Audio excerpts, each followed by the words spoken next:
Good morning. Welcome to the Thurston County Board of County Commissioners agenda setting work session for Tuesday, January 12th, 2021, 9 a.m.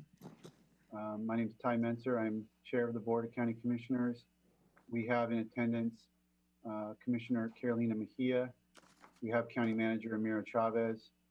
We have County Treasurer Jeff Gadman, Director of Public Health and Social Services Shelley Slaughter, Kurt Harden, Emergency Services Director, our County Engineer Scott Lindblom, Homeless Outreach Coordinator Keely Marino, Jeremy Davis from our Community Planning Department, and looks like Michael Crow from Central Services. And the boxes are popping all over, so we'll be Lydia Hodgkinson from Public Health.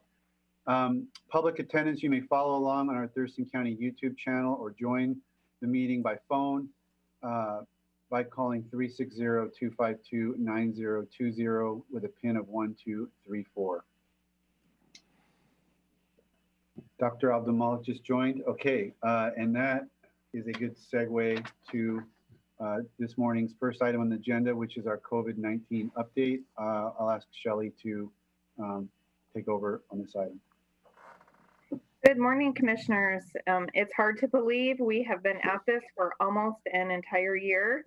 And unfortunately, COVID cases continue to rise in Washington State and here in Thurston County. Statewide, thus far, there have been 265,312 cases of COVID-19 since the pandemic began, and 3,699 Washingtonians have lost their lives.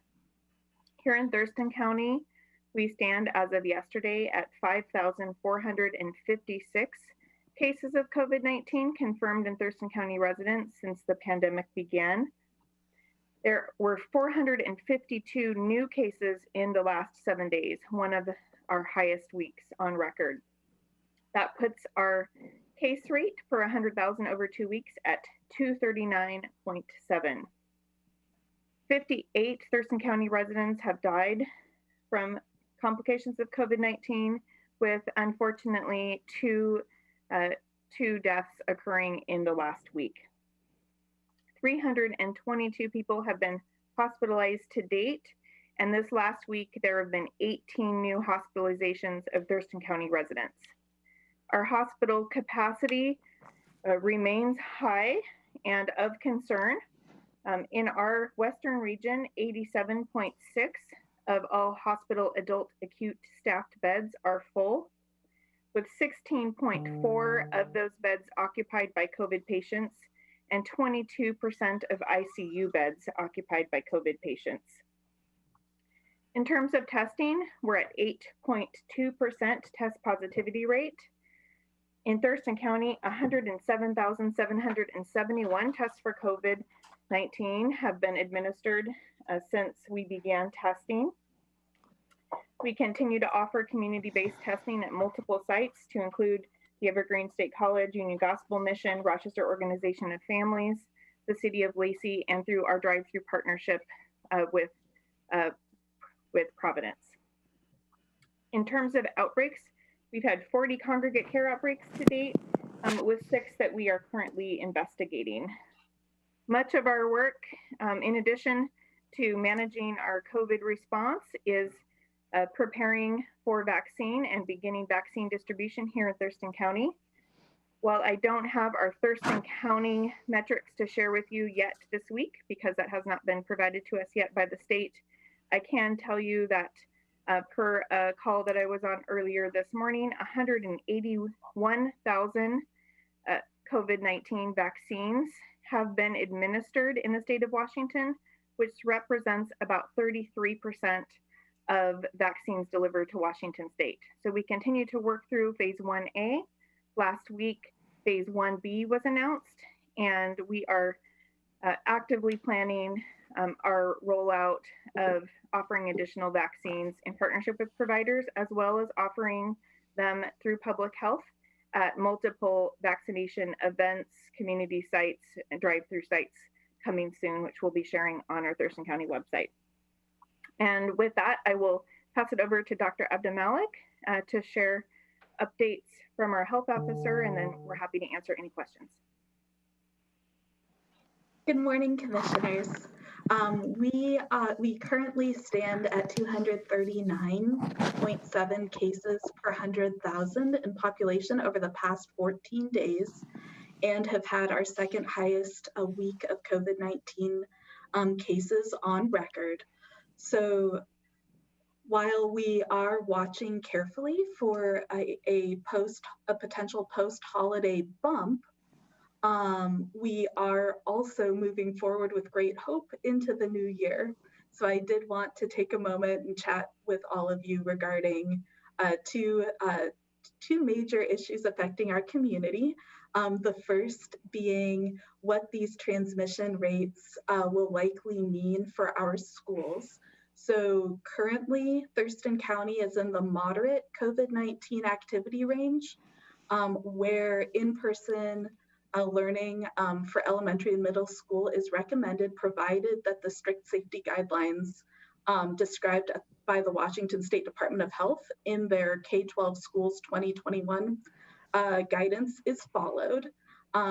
So Shelley, I, and our local school officials all agree that expanding in-person learning opportunities in Thurston County is a top priority.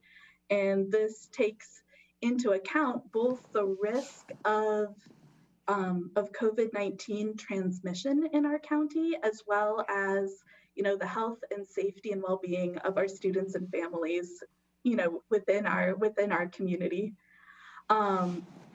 Right now, we are watching our county transmission rates, as well as our hospitalization rates and ICU capacity, as well as our test positivity rates and our public health capacity to respond to ensure that all of the safety measures are in place to help students and staff return safely.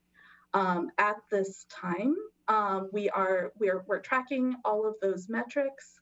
I am anticipating, and we are working with our colleagues in our districts across our county. In the past, we have seen that it takes about 3 weeks to see post holidays to see where our steady state is within our county with regards to COVID-19 transmission and our public health capacity. If we remain in that moderate range, I will recommend cautiously starting in-person learning for elementary and middle school students. At this time, however, I'm recommending that our school districts prepare for a likely return to in-person learning for elementary and middle school students within that time frame. And this accounts for both our county experience with past holiday spikes, as well as the operational needs of our schools. I did want to stress to everyone that it's not a matter of if our schools reopen for in-person learning opportunities, it's when and at what transmission rate as we join counties throughout the state in operationalizing the governor's new guidance for spring 2021. The other big piece of hope for our county is the COVID-19 vaccine. Vaccinations are underway in Thurston County. We are strictly adhering to the Washington State Department of Health phase guidance, which is a state-specific approach that's in alignment with the CDC and Advisory Committee on Immunization Practices guidance at the national level. We're currently in phase 1A, which has 2 tiers. So high-risk healthcare personnel are in tier 1, high-risk medical first responders and individuals who work and live in long-term care facilities where we've seen our most significant outbreaks. Tier 2 is all healthcare workers, and this is the 1A guidance. So at this point, we in the county are working to get everybody who is in this group vaccinated, and we're working closely with our community partners. It is my hope going forward that our community has access to vaccine based on the supply that's available to us in an equitable fashion, and I'm looking forward to helping connect all of our folks to vaccine over a period of what will likely be months as we in Thurston County move into the post-vaccine era of the pandemic. Thank you so much. Any questions for Shelley or Dr. Abdulmalik? I'll start with Commissioner Mejia. So how many people, I have a couple of questions to start off with. How many people are currently vaccinated here in Thurston County? Do we have data on that? So that is being tracked through the Washington, the WAIIS system, which is where all vaccinations are recorded and tracked. The state gives us, so the state does do reporting of that for us, and they're anticipating putting up dashboards with that information and making that publicly available. At this time, we don't have the update for this week. Okay. My second question relates to last week. You reported that we were behind on vaccinating the 1A priority group. Where are we on that? Is there a plan to get caught up? And when will it be fully distributed to that 1A group? So there are a lot of different moving parts at this point. Our facilities, so vaccine gets distributed through from the federal government. The State Department of Health allocates vaccine to specific facilities that have enrolled as COVID-19 vaccine providers. So it's a state to facility process in that regard. One of the things that we have been working on as a county is we have created a voucher system to connect unaffiliated 1A folks, meaning folks that meet the risk criteria, but are not directly affiliated with a facility that is receiving supply of vaccine at this time. So we have a voucher system that connects those folks to facilities that can provide them with vaccine. So we've sent out vouchers last week. I know that a number of folks in that group have been vaccinated. We're sending out a second set of vouchers this week, and that also reflects the fact that this is a weekly allocation that comes from the state as well. So that's our current process. We anticipate that there will be an automated process from the state using Phase Finder and Vaccine Finder, but that hasn't, but we're still waiting for that to be fully operationalized. Thank you. And that'll conclude my questions for now.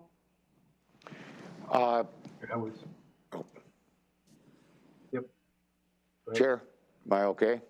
Yeah, sorry, and Commissioner Edwards has joined us, obviously, and since we got started, and yeah, go for it, Commissioner. The first questions asked by my seatmate, you really don't have an answer for, but the public is very concerned if we're getting the job done right, I guess is the best way to say. So I would very much appreciate if you could at least get that information out as soon as you can, whether you're writing about it or put it down on your weekly report. Somehow, I think they have a right to know where we're at, because they can't gauge our success as managing this thing if we say, well, we're going to depend on somebody else, or we just don't have it, but we'll get it. And from my perspective, we don't seem to get those answers back very well. And I hate to be critical, but I get a lot of questions from a lot of seniors out there that are very concerned that they're not going to be able to get shots in a timely fashion. And when we get to the seniors, where are they going to be able to go to get their shot if they don't have an appointment with the doctor? Are we going to get those set up? You said something about we're going to have locations around the country. When is that, around the county, when is that going to be? If I may chime in, last week I shared that as of December 27th, which was the latest data, and I know that's a couple weeks late, that there'd been 1,117 doses administered in Thurston County to 1A. We know from our providers that have vaccine, we in public health currently do not have vaccine, so we're working with the providers that have received vaccine. As I mentioned earlier, the state is about 33%, about a third of the way through this first phase. And so our county, like many other counties in the state, is about at the same spot because we are dependent upon federal shipments and state shipments to our authorized providers in Thurston County. First, those providers vaccinate their providers or their caregivers and providers that are in that 1A. And then our role in public health is to help coordinate all those that are unaffiliated. And over the next couple of weeks, we are planning on hosting both at our Lily Road location as well as at a local fire station, additional clinics to help capture all the 1A to ensure that every single 1A provider has the opportunity to receive vaccine before we move on to 1B, which we anticipate in the next couple of weeks to happen. We are reliant on the state for that information, but I do plan to provide that as part of my weekly report going forward. And we are expecting that the state is going to release a dashboard that shows this kind of information that I know the public and we also really want to have that information, and we'll be able to share that coming soon. I guess in following up with that, I appreciate that you're going to share with the state, but I think at the same time, when you're capable of giving the state that information, we ought to have something for the public. So if you're going to give it to the state, I'd really appreciate it that you'd make that available to our citizens as well. We'll be receiving it from the state and sharing it with the public as soon as we have that dashboard and that data available.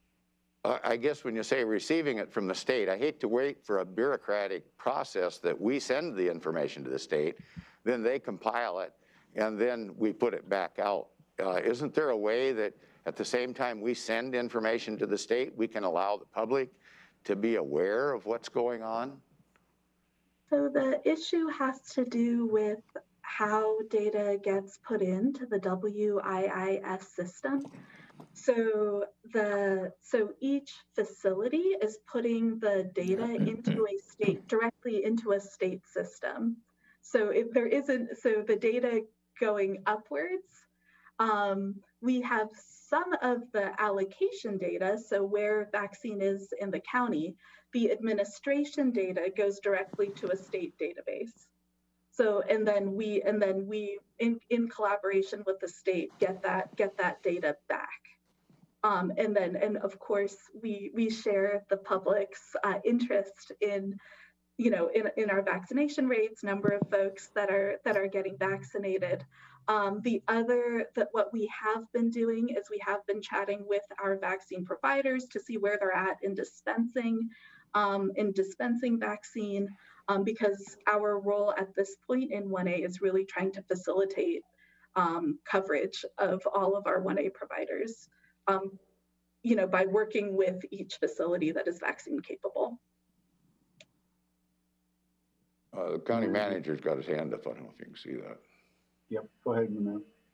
Yeah, a couple of questions. Thank you for the clarification in terms of how the data is loaded to the state.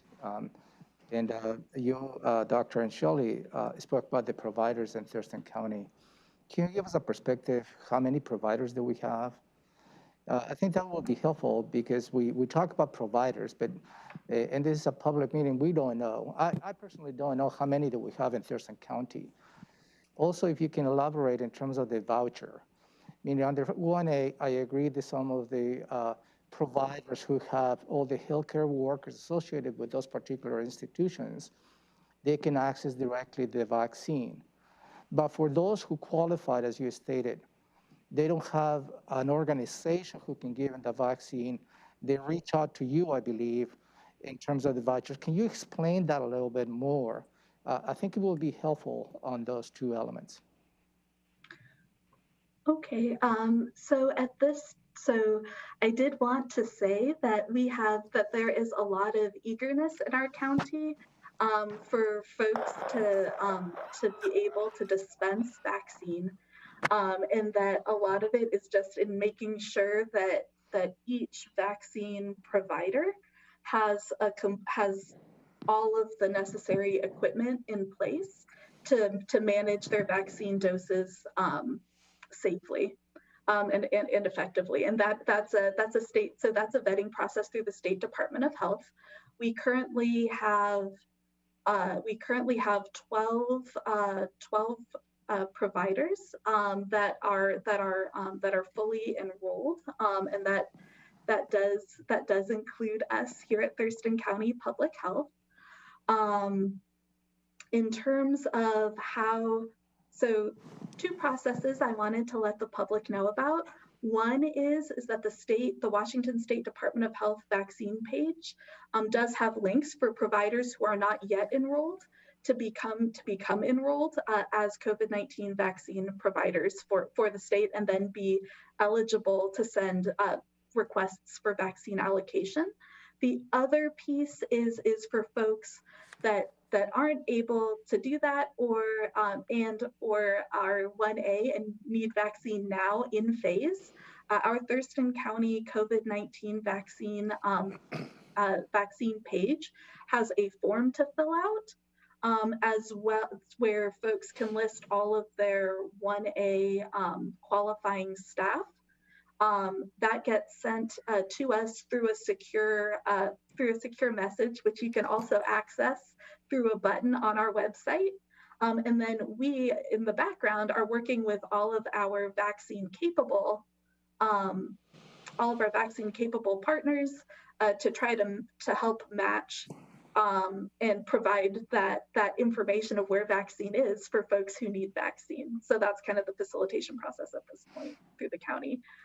We then give by employer vouchers for all of their 1A staff that has their name and has and confirms that they meet 1A criteria, and that's done electronically.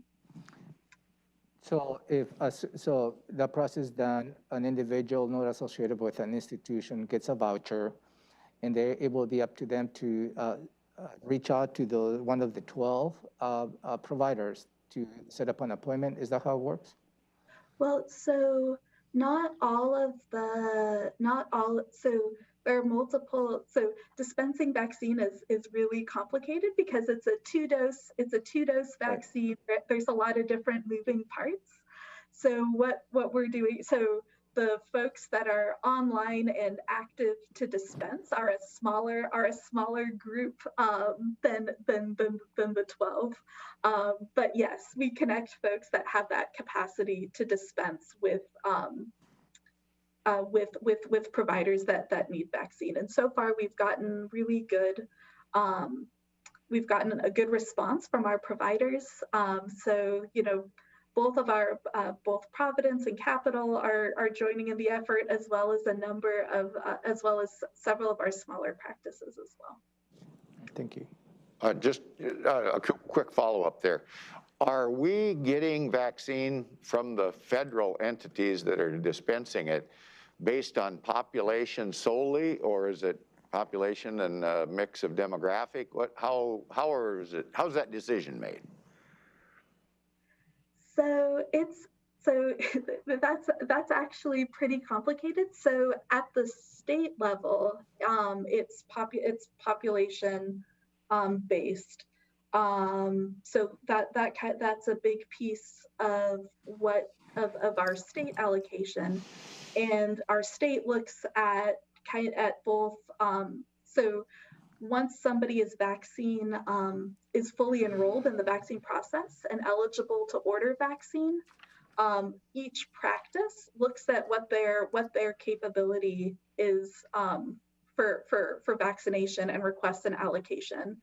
And then the state looks at need, where folks are at, like with regard to their phases, multiple factors, and then depending on the supply, then gives an allocation to a particular facility. I have a comment. I want to relay my concern because I am concerned that we are behind on vaccinations for priority group 1A. You mentioned that we might be opening up to another group pretty soon, and we're already behind. And it doesn't seem like there's a plan, and I know that there's a lot of steps and procedures that you have to go through, but I'm just concerned about the transparency to the public and what they're seeing and what they're perceiving, and the fact that, is there a plan going forward? Is there a plan as we're expanding on groups? What's going to happen? And so it's simply a comment. I've been receiving a lot of concerns from the public as well regarding going forward, regarding the transparency of the process. Thank you. Thank you so much, Commissioner Mejia. I just want to share that we share those same concerns as you do and as members of the public.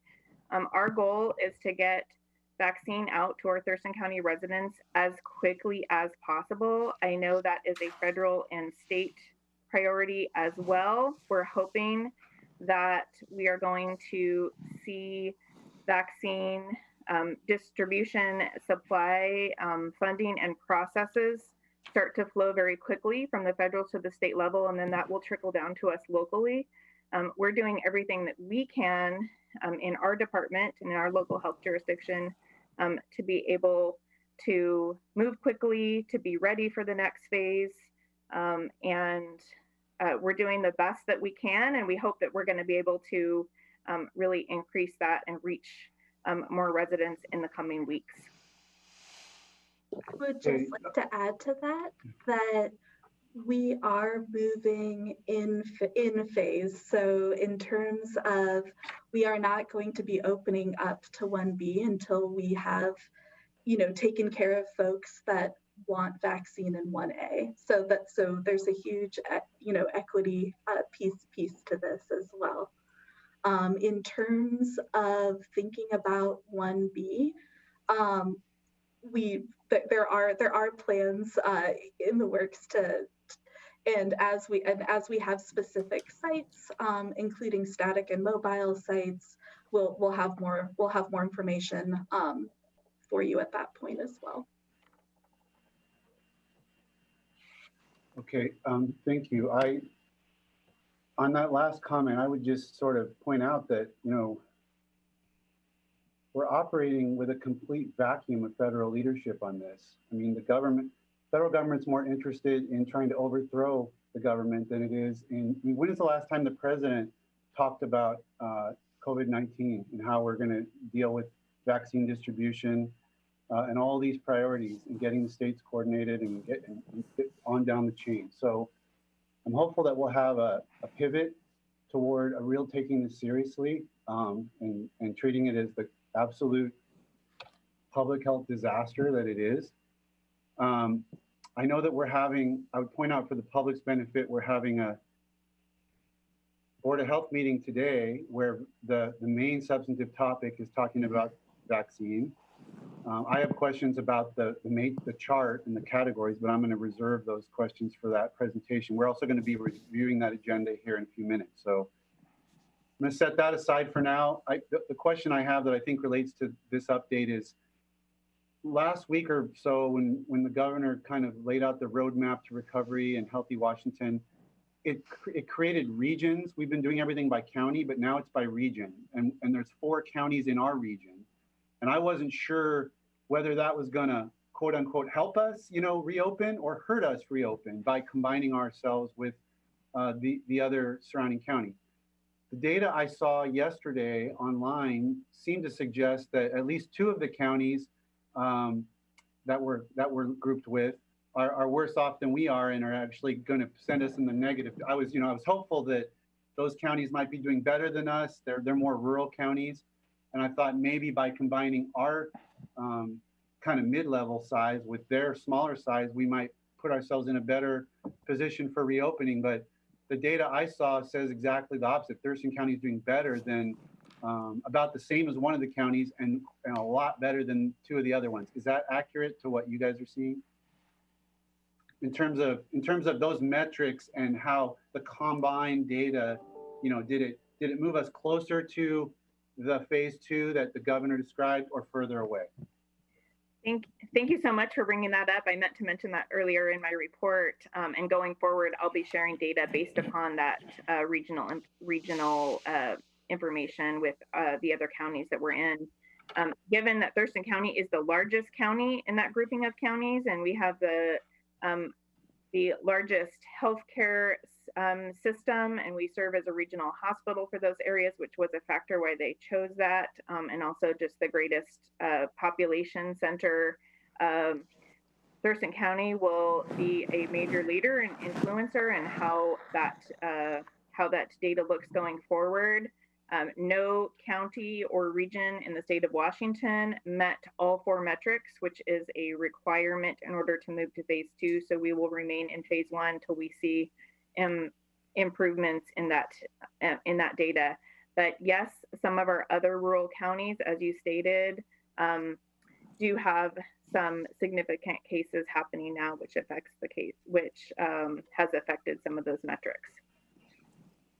But overall, I think Thurston County does quite well, as well as we possibly can with the conditions that we're in control of in Thurston County. Okay, thank you. I'm going to close the COVID-19 update, and we'll be back with you guys for the reviewing the Board of Health. So let's go to homeless strategies. I saw Keely Marino, and there she is. Good morning, Commissioners. Keely Marino, Keely Marino with Public Health and Social Services. I'm going to focus today's report on an update on the safe parking program that I've been updating you on a weekly basis so far. So we've been working, as a reminder, very closely with the City of Olympia. The City of Olympia reached out and asked for some support in finding a safe parking program. We have been meeting on a weekly basis with the technical team for the Regional Housing Council, focusing on the potential of using City of Olympia's properties at Carpenter Way and Martin Way and Carpenter Road for the last month and a half or so. After meeting with their engineer a number of times and with City of Olympia staff, it was determined that for the most part, the city looks like pivoting away from using the City of Olympia's property due to high costs in preparation for that site to be amenable to camping, safe parking program for RVs and vehicles. In lieu of that, in conversations with the City of Olympia, we are considering pivoting to a scattered site response for a safe parking program, a scattered site response that could also support tent encampments in our county. We are considering some proposals from some agencies in Thurston County about what that might look like. And those that will most likely be the flavor of conversation moving forward. So looking at how do we support for instance, Ensign Road with a scattered site response immediately. In order to move forward with the safe parking program in one particular location, we would be looking at several months of preparation and upwards of $100,000 to just prep that site, much less get it operating. So we want to have a response that's as immediate as possible and as effective as possible given the circumstances. And I'll open it up to questions. Commissioner Mejia on this question. I do not have any questions at this time. Commissioner Edwards? Nor do I, thank you.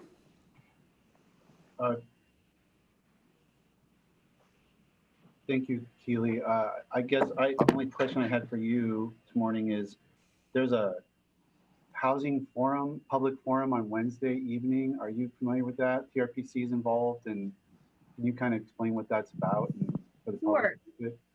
The Thurston Regional Planning Council, Olympia, Tumwater, and Lacey received a grant in 2020 to engage in a housing assessment process. So looking at housing within our county and coming up with a plan to address housing issues within our county. So they've been meeting on a bi-monthly or monthly basis. I've attended some of those meetings, as has Tom Webster from our office. And they are presenting on their draft plan on Wednesday night. That sounds interesting. So folks should be able to tune in through Zoom on that. Thank you, Keely. Anything, Ramiro? Go ahead. Yeah, following up on Keely's presentation, in the reason for staff to give you a heads up to the board is we're going to be presenting this to the Regional Housing Council next week. The group has been tracking on this particular parking, safe parking at the property of the City of Olympia and Carpenter and Martin Way. So that is not, doesn't become feasible at this point because of the cost and everything else associated with Keely's presentation. It also, as part of the plan, we're going to be embarking in securing maybe a nonprofit who can help us manage this. So it's really, it is a strategic. It's not just about finding a site and send them over. It has to be a support elements within that whole approach that we'll continue to explore as to how we're going to be providing the support the scattered site plan is having. So I just want to give you additional perspective on that. And this issue is going to be brought up next week at the Regional Housing Council as a plan B, but seems to be becoming a plan A at this point. Thank you, Ramiro. Thank you, Keely. Next on our agenda is item 3, a flooding update. Ramiro, I'll let you frame it. I know we've got Kurt here, but pass it to you. Yeah, and this is just to give you an opportunity to have a conversation with Kurt Harding.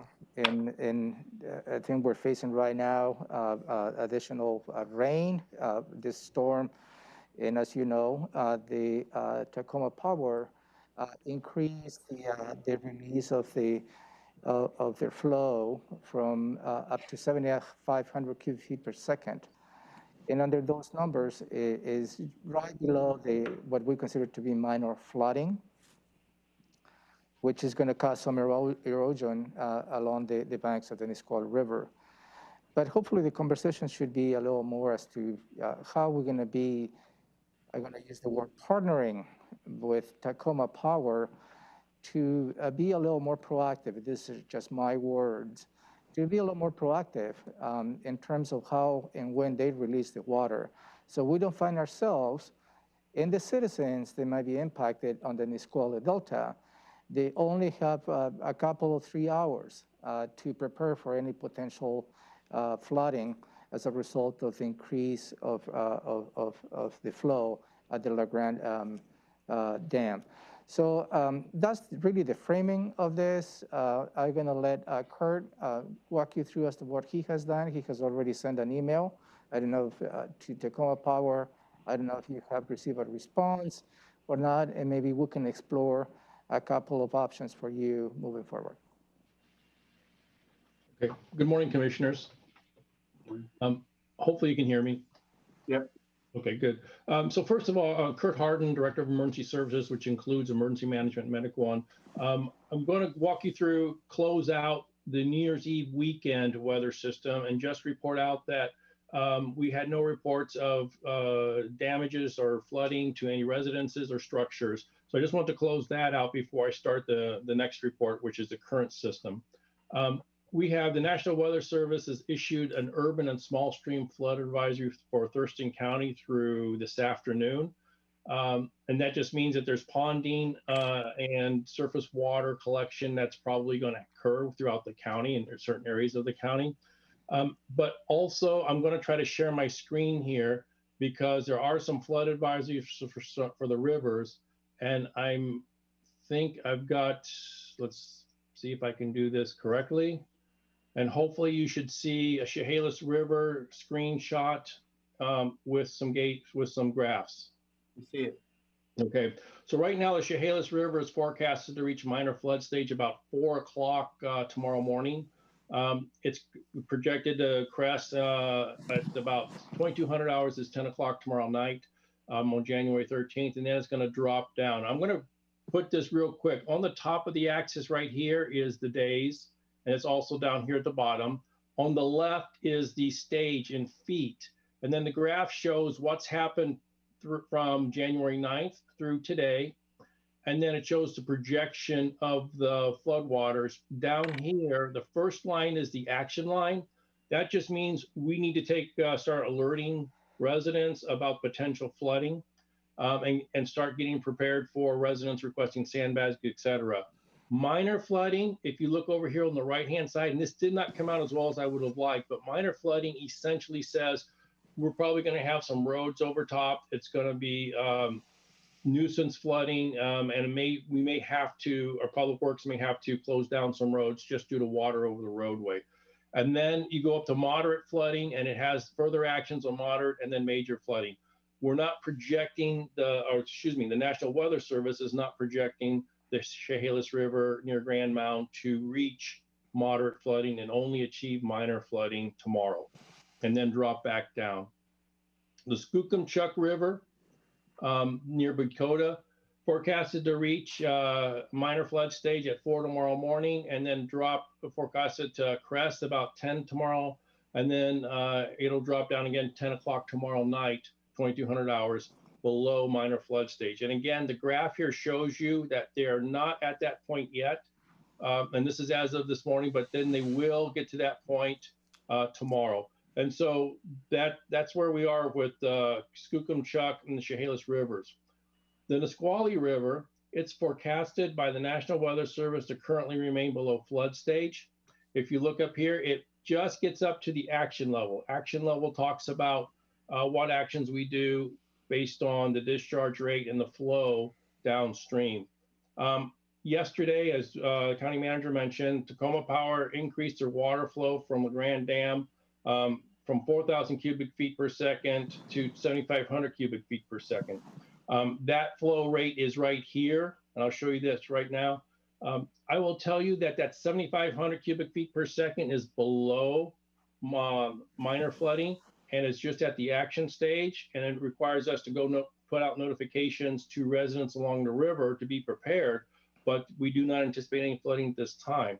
The pasture land may experience some erosion, but one of the pieces I want to emphasize is we reached out to Tacoma Power immediately when they gave us the phone call and asked them to take a look at that, and we discussed it with them, and they dropped initially their 8,000 cubic feet per second discharge rate down to 7,500 because of the concerns expressed by Thurston County. So Tacoma Power is being responsive to some of our concerns and working with us in a partnership. So, and you can see here where the discharge rate, and this graph's a little different. You have the stage in feet, and then you have the discharge rate here on the right axis, and then obviously the dates down the bottom axis. You can see it was pretty consistent flow on the discharge rate, and then it started bumping up. And that's one of the challenges that the Tacoma Power has is they must maintain the dam integrity. So if the water level rises too high in the reservoir, then they do not want to have a structural integrity issue with the dam itself and risk the safety of the structure of the dam. So with that said, they are working with us. Current projections by the National Weather Service and by Tacoma Power is that they will not reach an 8,000 cubic feet per second flow rate to reach minor flood stage. So we're continuously working with Tacoma Power and monitoring the situation. So I'll tell you that Tacoma Power has a number of concerns that they have to balance, and they've expressed that to us. But one of the issues that I want to express also, and I think Commissioner Edwards is well aware of this, but the Tacoma Power LeGrand Dam is not a flood control facility. It is a power generation facility, and it's licensed by the federal government. So under their license, and as an example, last year when there was flooding taking place in January and February along the Nisqually River, the Federal Energy Regulatory Commission. It's called FERC, and I believe that's the correct acronym, but I might be off on the actual acronym itself. But FERC did an analysis and looked into the situation and concluded that Tacoma Power at the LeGrand Dam site was operating within their license. Now, Tacoma Power has since indicated to us that they want to be good community partners as well.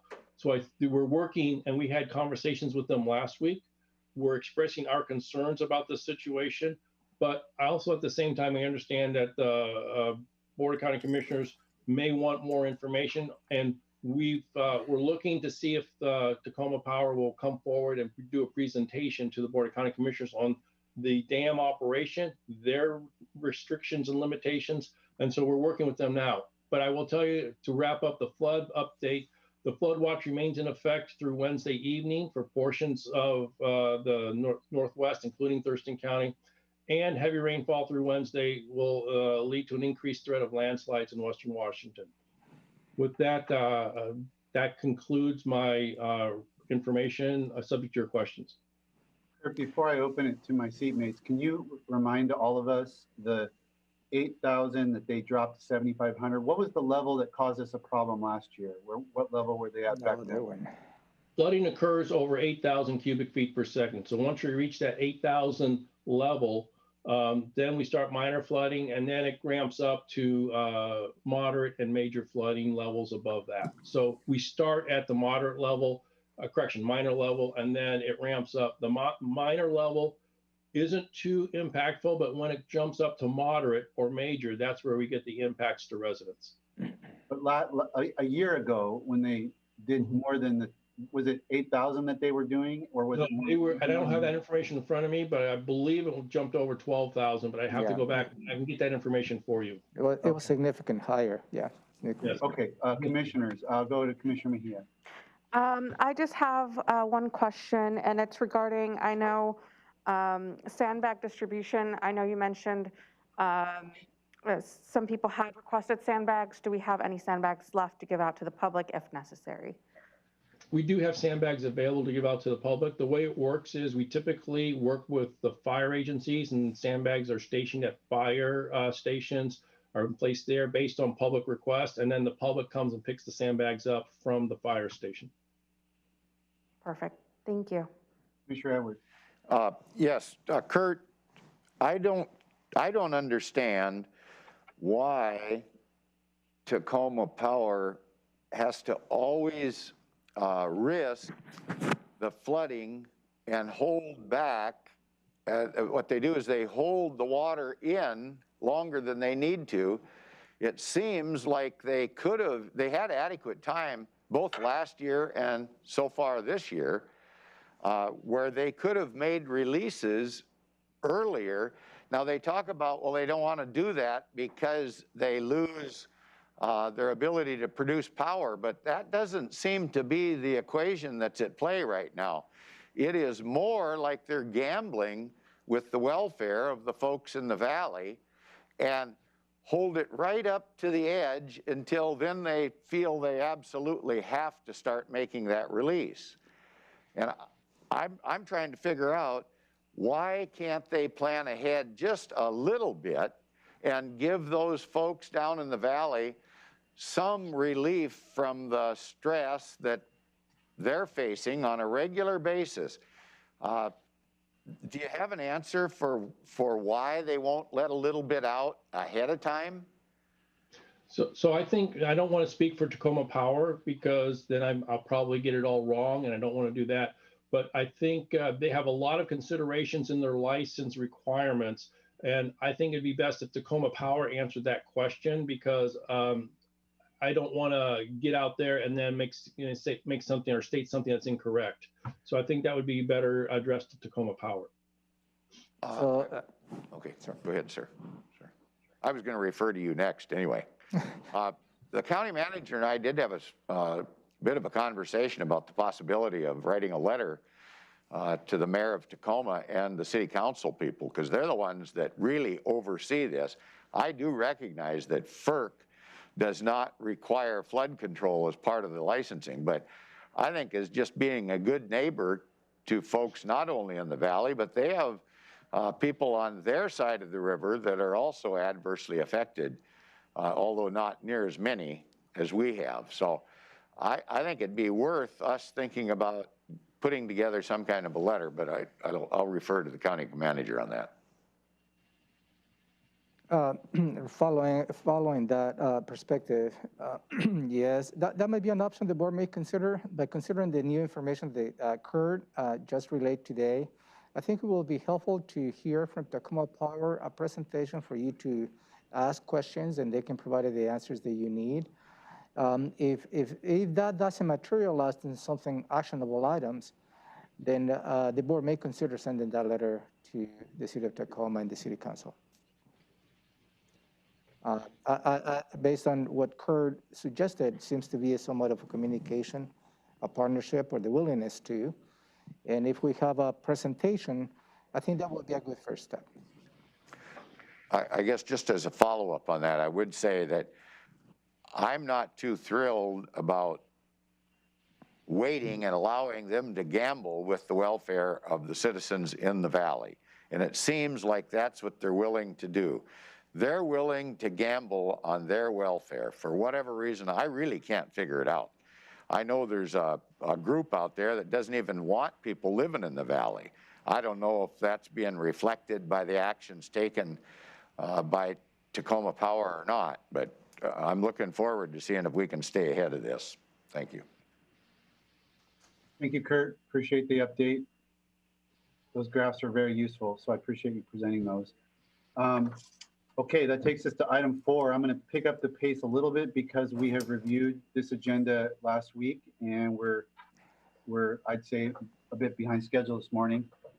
This is the Board of County Commissioners meeting for this afternoon, January 12th at 2 p.m. We'll call the meeting to order and we will have pledge of allegiance to be led by Commissioner Mejia. We will entertain proposal to approve the agenda and board meeting minutes from December 15th, of which Commissioner Edwards and I were present. The public will address the board as usual in item number 1. And then county manager update. What do you have for us? Yes, Commissioner, I do have a message to send to the public related to the Thurston County Assessor's Office and the activities they're going to be engaging, going out and do their assessment. So I will take the time to address that. Okay. Consent items, we have 3. 3A is emergency services, private ambulance license renewal. And I know Kurt's still on the line, but Ramiro, is this? Yeah, you reviewed this item last week, Commissioners. It is a yearly license renewal for the Olympic and the AMR ambulance companies who operate in Thurston County. They have to pay a $100 fee to make it one. And again, this is a yearly event, and the recommendation is for you to approve the renewal of their licenses. Kurt, I'm sure if you can pipe up if you have something to add. No, the county manager gave a good summary, and I know the commissioners addressed this last week as well. I have nothing more to add. Any questions from my fellow commissioners? No. No, sir. Okay, thank you, Kurt. Let's move to 3B. Central Services, Information Technology, reclassifying position. I won't read the number. Reclassifying one of the positions. Thank you, Commissioners, for your consideration. You reviewed this item last week. And Information Technology is requesting the board to approve a reclassification of a Business Application Technician 2 to a Business Application Analyst. This position is the embedded position the board approved a couple of years ago, which is located in Superior Court. That position has been vacant. And as part of the process, we always assess what will be the best classification to meet the business needs. And this is the result of that analysis. The proposal brings the salary of the Business Application Technician 2 from $6,325 a month to $7,687 a month as the Business Application Analyst. And at this point, they are not requesting changes on the budget allocation. Questions from the board? Commissioner Mejia? No, sir. No, sir. Commissioner Edwards? Okay, very good. I do not either. This will be presented by Jetty Silva, and I want to get this name right. Is it Chonowski? This is on your consent agenda. Oh, okay. So we won't have a present. That's right. Very good. Well, I'll work on that name later. 3C is a treasurer's item, sale of tax title property via private negotiation to Gabriel Sandelius. We have the county treasurer online, Ramiro. Yeah, you reviewed this item last week, and this is a property located on 17330 Russian Hill Southwest. That will be just about located southeast of the town of Rainier. This is a 4-acre parcel, and through the process, they have been assessed that this parcel is not buildable, which is the majority of the parcel is encumbered, if 40% or so, with wetlands. As you may recall, you entrusted to the assessor's office to go ahead and systematically dispose of the tax title properties that we hold in custody across the county. The tax title properties are those properties who have failed to provide, to pay property taxes that have become delinquent, and the county holds those properties in custody on behalf of the residents of Thurston County. The county does not own those properties. So the objective of last 2 years' actions to entrust the surplus of those properties to the county treasurer was to bring those properties into the tax rolls. And this is a good example of that. This property went through auction with an auction. We did not receive any bids on this. And that allows to engage on a private negotiation. The private negotiation, as you stated, Mr. Sandelius is the neighbor, is the one who owns the property next door. Would like to purchase this property, and as a result will enhance the property taxes to the county. The proposal at this point is the negotiation is $3,364.50. Last week you had a couple of questions related to this. I provided a full packet for your review. Hopefully you had the opportunity to review that information. And if you have any questions, I'm available here, as well as the county treasurer, Jeff Cadman, if you have any questions. Questions from commissioners on this item? No questions. No question. Okay. Yeah, I do have something. So I don't know how much background you got last week because I wasn't in the meeting, but this actually is not a 4-acre parcel. The entire legal parcel is 5 acres. And how this came about in the situation is that in the olden times, the assessor, when a person qualified for the senior disabled exemption, they were only eligible up to 1 acre. So the original parcel was 5 acres. Because of property tax billing or property tax assessment and billing limitations, they had to take that 1 acre out and create a separate parcel number for it. So the remainder parcel, which in this case is 4 acres, is not actually a legal parcel. But because, you know, the people that are on the exemption are low income, so we can presume that they sold the 4 acres to a developer because they needed to increase their cash flow. Once the developer realized that this was not a buildable parcel because it was not legally separated from the 1 acre, that's when they quit paying taxes, and that's how it ended up in tax title. Nobody's going to build on a parcel they can't use. Current occupant and owner of the house with the 1 acre is an heir to the original owner that qualified for the senior exemption. So there's all kinds of reasons why this particular sale through private negotiation makes sense. The 2 biggest things it's going to solve is it will make the homeowner's property whole, and then it will also get this 4 acres back onto the tax roll. So the homeowner is the one purchasing it? Yes. Okay. Okay, any other questions in response to Treasurer Gadman's? No? I guess I'd like to make a statement, just that I want to thank our treasurer for digging into all this stuff and getting it straightened out, because it makes a difference to get these properties back on the tax rolls. So thank you. You're welcome. Thank you, Jeff. So we're good on that item. Appreciate your time this morning. Yeah, and thank you for your time. And I will be available for questions during the regular meeting this afternoon. This is a consent agenda, Jeff, Yeah. so there will not be opportunity for questions. Oh, okay. Yeah, you're off the hook. Nice. Okay, then we'll go to item 4 under department items. Now, this is voucher lists that would typically be under consent, but because these relate to county expenditures before Commissioner Mejia was sworn in, we've removed them. Correct me if I'm wrong, Romero, but we put this onto a normal item so that they can be voted on, separate from the other consent items. Yeah, that is correct. So I'll ask Commissioner Mejia to recuse herself from the vote since she was not part of that review last year. Any questions from Commissioner Edwards about this item? No, sir. Okay, me neither. So we'll go to item 5, Central Services. Bid award for 25607, Thurston County Corrections Facility Recreation Yard. Yeah. Go ahead, Romero. Yeah, you reviewed this item last week, and the staff is recommended for you to award the contract for $90,856.70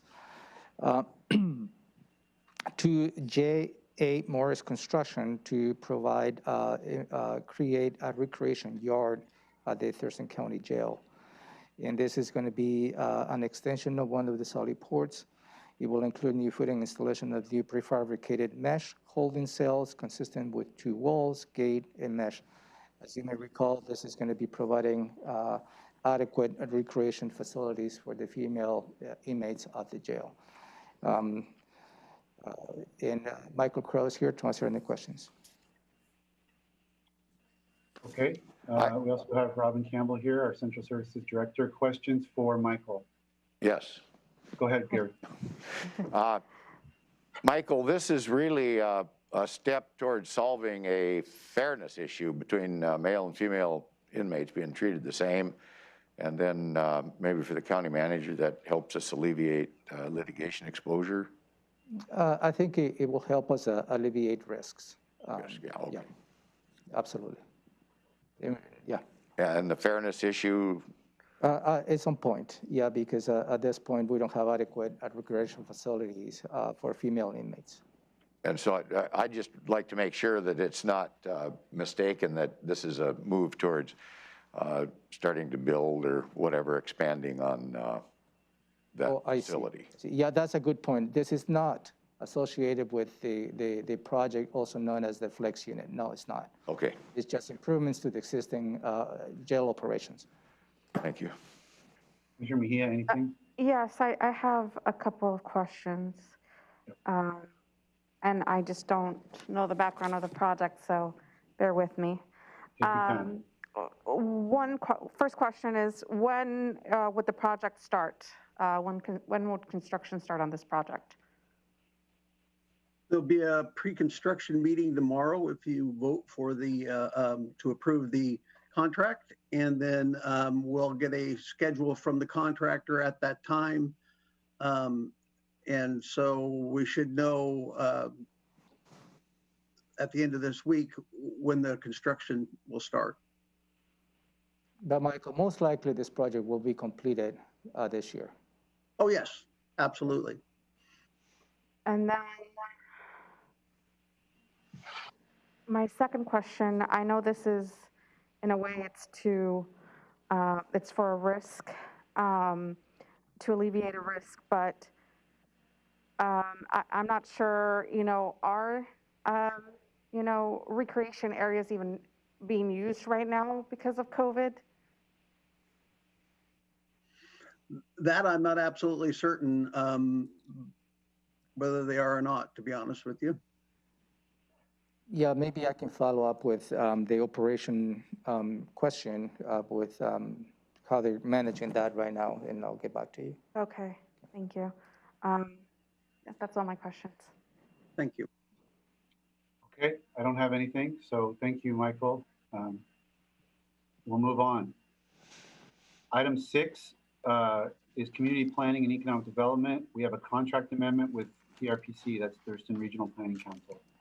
Yeah, thank you, Commissioners. You reviewed this item also last week, and this is a renewal of the contract with Thurston, the Thurston Regional Planning Council, who serves as the clerk of the Boundary Review Board. And the Boundary Review Board is the organization where we go through any jurisdiction in the county who wants to annex portions of Thurston County unincorporated areas.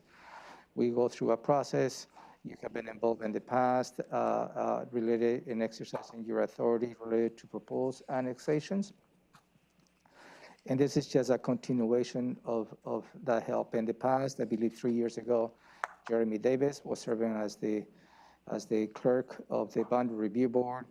And I think by giving to the Thurston Regional Planning Council, it puts aside really a third party to look objectively at any proposed annexations. This has worked well for the last 3 years, I believe. And the amount of the contract of $20,000 is the same as in 2020, and we're not asking an increase. Jeremy, anything to add to that? No, sir. You're speaking. I do not have anything to add. The county manager summarizes great. Questions for Ramiro or Jeremy? No questions. No questions. No questions. Thank you, Jeremy. Appreciate your time. Okay, we go to item 7, Public Health and Social Services. This item relates to a contract to Community Action Council of Lewis, Mason, and Thurston counties for rental assistance. Commissioner, this is a follow-up today. This is the item for a final consideration based on the conversation the board had last Tuesday related to set aside the $1,406 that we received in 2020 from to the county to build a bridge for rental assistance until the new federal aid is coming our way. You heard that the new federal bill passed, which includes some money for rental assistance. We submitted the application last week. We're just waiting to see how much money we'll be receiving and when. In the meantime, the need continues to be out there, and this is an opportunity for the county and the Board of County Commissioners to continue to support rental assistance. And the Community Action Council has been the organization who has been helping us to do this. I just wanted to have a clarification. And the action that you may consider says the Community Action Council of Lewis, Mason, and Thurston County. The $372 associated with House Bill 1406 is only for Thurston County residents. It will not go to Lewis and Mason County residents. It's just the organization is labeled as the 3 counties. Tom Webster is here to answer any questions. Any questions for Tom? No questions for me. No, sir. Thank you, Tom. We're good. Thank you. All right. So at that point, we will have our standing items, which include commissioners reporting on community events or board work sessions, the county manager reviewing our combined schedule, and then an adjournment. We have, at that point, 3 o'clock or roughly there, roughly that time, a public hearing related to a public health and social services item, fiscal year 2019 HUD Annual Action Plan Amendment 2. Yes, you will be receiving this afternoon public testimony related to the amendments to the 2019 Housing and Urban Development Action Plan. And this is associated with the direction the board provided with the additional $882,247 the county received through the Community Development Block Grant. This is associated with the COVID-19. You made some determinations how you'd like to spend that money, and we have implemented that. And the result of this is before we can actually have the green light to start expending based on your direction, the public needs to provide, given the opportunity to provide a comments, and that is the action this afternoon. So for your consideration, we'll have 2 motions, one for you to close the public hearing, and depending on the public testimony, we have the option for you to go ahead and approve the amendment to this plan. And we will have a script ready for you this afternoon. Yeah. I appreciate that. Can one of you explain why we're in 2021 dealing with a 2019 action plan? Public might be curious about that. Yeah, I can try to explain that. So when we received our first allocation of CDBG COVID funding, we amended our 2019 action plan because that was the current action plan that we were operating under last summer. We had not yet received approval of our 2020 action plan from HUD at that time. So because we initially received these funds under the 2019 action plan, we're continuing to amend that plan since that's where these activities were initially listed in our action plan when we first received the funds last summer. Okay, not a typo, just making that clear. Any questions for Tom or Ramiro? Commissioner Mejia? No questions. No, sir. Okay, very good. Thank you, Tom. See you. Thank you. Good afternoon. That will take us then to Board of Health meeting at 3:30, and let's move into that agenda. It's fairly abbreviated in terms of number of items, so I know it won't be necessarily a short meeting, but let's move to our Board of Health meeting for this afternoon. Okay, we'll be calling that meeting to order at 3:30. That will then be followed by approval of agenda and meeting minutes from December 15th, presumably. A presentation listed under item 2, 2021 election of officers for the Board of Health. Shelley is here and she's listed under here. So Shelley, how are we gonna go about this exactly?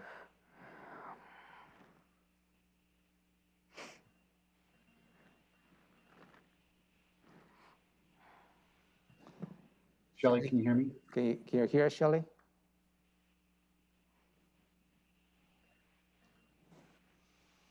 She's working through her tech. So Ramiro, is the idea that we'll just, we'll have a motion from a commissioner to basically affirm the decisions we made on officers? Is that the plan? Yeah, that is correct. As you heard last week from Shelley, the Board of County Commissioners took an action and related to the officers for the Board of Health.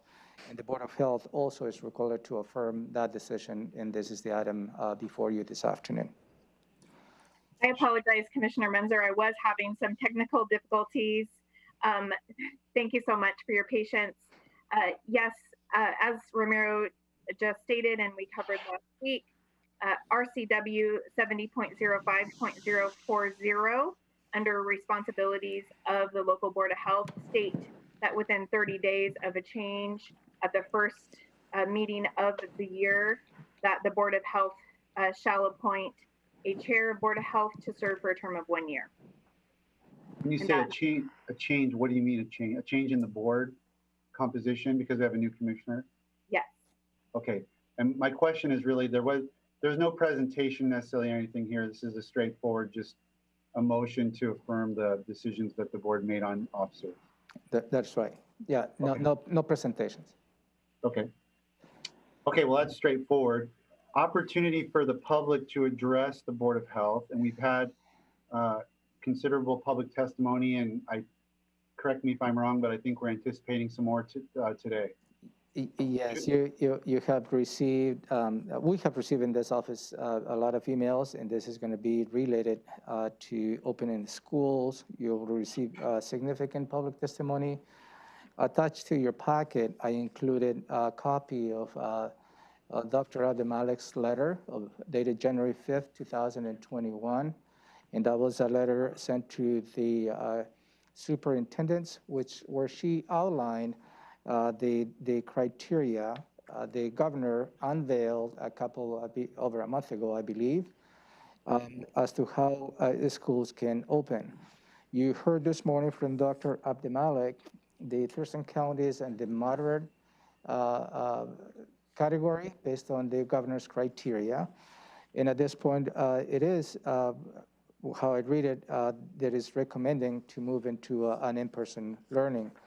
But also this morning you heard from Dr. Abdelmalik, she will be confirming that action, I believe, in a week or so after she has the opportunity to meet with the superintendents. So I believe the public testimony this afternoon is going to be related to that. And I believe public health and Dr. Abdelmalik in cooperation with the superintendents are moving forward to achieve that objective. Okay. Anything else? I guess there's nothing really to be said about there. We'll listen carefully to the public comment that we get and follow up on an as-needed basis. Consent item 4A, just one consent item, which will be acceptance of special meeting work session notes. Again, these relate to briefings that happened before Commissioner Mejia was sworn in. So Commissioner Edwards and I presumably will handle the discussion and approval of those board meeting minutes. Assuming there's no questions there, stop me if there are. Item 5 is department items. It's the main event for this particular Board of Health meeting. It's a vaccine presentation. Shelley, why don't you kind of describe what the public can expect to be presented? Yes, sir. Today, Dr. Abdelmalek will be the presenter for this item, and we'll both be available to answer questions that the board has after the presentation. The focus of the presentation is to provide a overview of COVID-19, as well as to address some of the questions that the board expressed last week in agenda setting, that they would like to hear more information about COVID-19 and the short and long-term health impacts and morbidity. And then we will follow into vaccine planning and distribution and expand upon some of the conversation that we had earlier today in terms of what our role in Thurston County Public Health is and what the public can expect as we move through phase 1A and into phase 1B. Dr. A, you have anything you need to? Yeah, sorry. Go ahead, Shelley. I think you covered it. Okay, very good. Commissioners, any questions in terms of what the plan is for the, this is agenda setting. We can obviously, I'm sure we'll have questions this afternoon when we get to the substance, but is there any questions about the agenda and what we're intending to cover? No questions. Yes, I have one. And possibly the county manager could explain, actually it'll be for both our regular meeting and the Board of Health meeting. I believe there's been a change on how we're going to accept testimony from the public for this afternoon's meetings, and possibly the county manager could lay that out, because there are some people that were confused about whether they would be Zooming in or coming in, and I don't know if they're aware of the changes and when the changes took place. Yeah, the governor last week changed the OPMA proclamation, which allow us to have an in-person testimony, and that's what we have been practicing this, as you may recall, prior to this early December when the governor put those restrictions. So we are required to have a maximum of 25% capacity.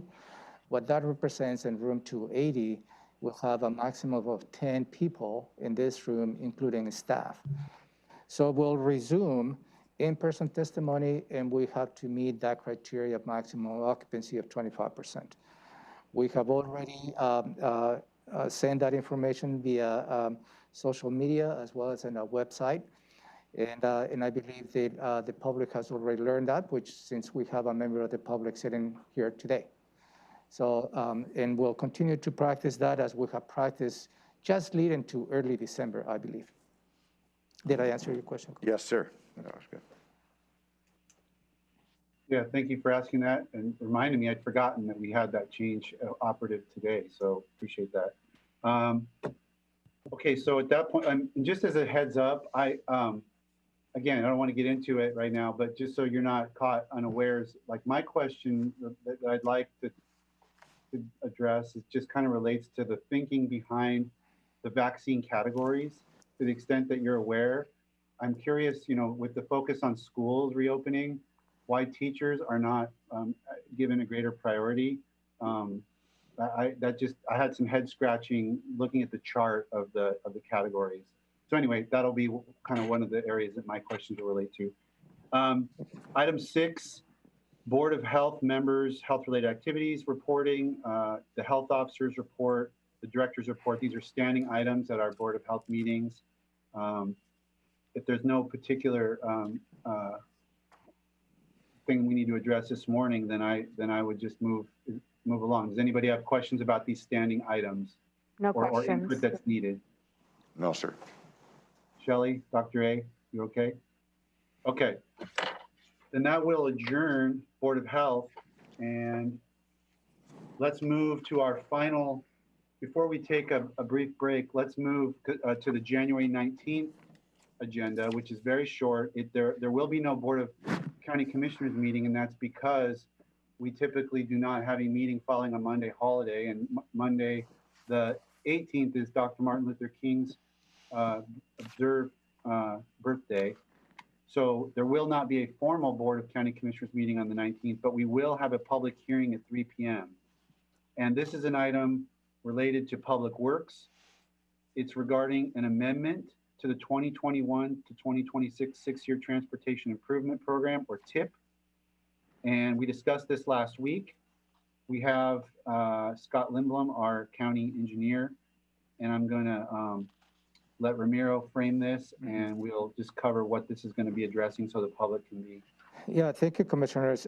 This is, and I mean, you discussed this last week, as you stated, and the board approved the 2021-2026 six-year transportation improvement program as part of the overall approval of the budget back in December 2020. But the department learned that a portion of 183rd has been selected for a grant by the County Road Administration Board. And one of the key requirements for the CRAB board to award the contracts, we need to specifically state the project and the associated limits in the transportation improvement program. And that is the reason as to why we're suggesting that amendment so quickly after you approved back in December. There is a sense of urgency, as we stated to you, because the County Road Administration Board is going to make a final decision at the end of this month related to the grant, and this is important to have this item listed on the TIP officially approved by the board. I'll stop there unless Scott wants to have additional information related to this item. Yes, good morning, Scott Lindblom, County Engineer with Public Works. Thank you for that introduction. You covered kind of the gist of the reason we're here, well, next week, I guess. But just to highlight again, as was mentioned last week at the board meeting and the agenda setting, this project will improve a section of 183rd Avenue Southwest from US 12 to Sargent Road. It will add some 5-foot shoulders. It will remove some obstructions and obstacles from within the clear zone to really make it safer for our drivers. In addition to that, there'll be lighting at intersections along the way. And ultimately, that longer corridor from US 12 all the way to Old Highway 99 is not being, by performing this phase of it, we're not going to be removing that last segment from Sargent to Old 99. That will just be done at a later date as we are able to secure funding for that. I would be very happy to answer any questions you might have. Questions for Scott from the board? No No, questions. Oh, sorry. No, sir. No questions Nope. for me. Just as a follow-up, commissioners, as I stated last week, if the board considers amending this particular request based on the public testimony that you might be receiving next week, this amendment requires a unanimous vote by the board. Okay, very good. Yeah, 1.75 miles of a 5-mile project and 10% county match is what my recollection of the details there. And yeah, the county match for this, we're looking at for $2.2 million of funding from the County Road Administration Board. The county road fund match will be $545,000, so a little bit more than the 10%. Okay, thank you. I have no further questions. That would be the extent of what we'll be doing on the 19th in the afternoon. So with that, it is it's 10:25, and I'm going to call for a 10-minute break. for us to reconvene at 10:35. Thank you, sir. All right, thank you.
Okay, welcome back.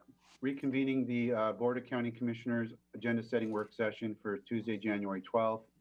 And we are going to shift an item in the agenda under item 12, number 1, under Commissioners items, the TCOM 911 proposed agreement presentation. We're going to move that up.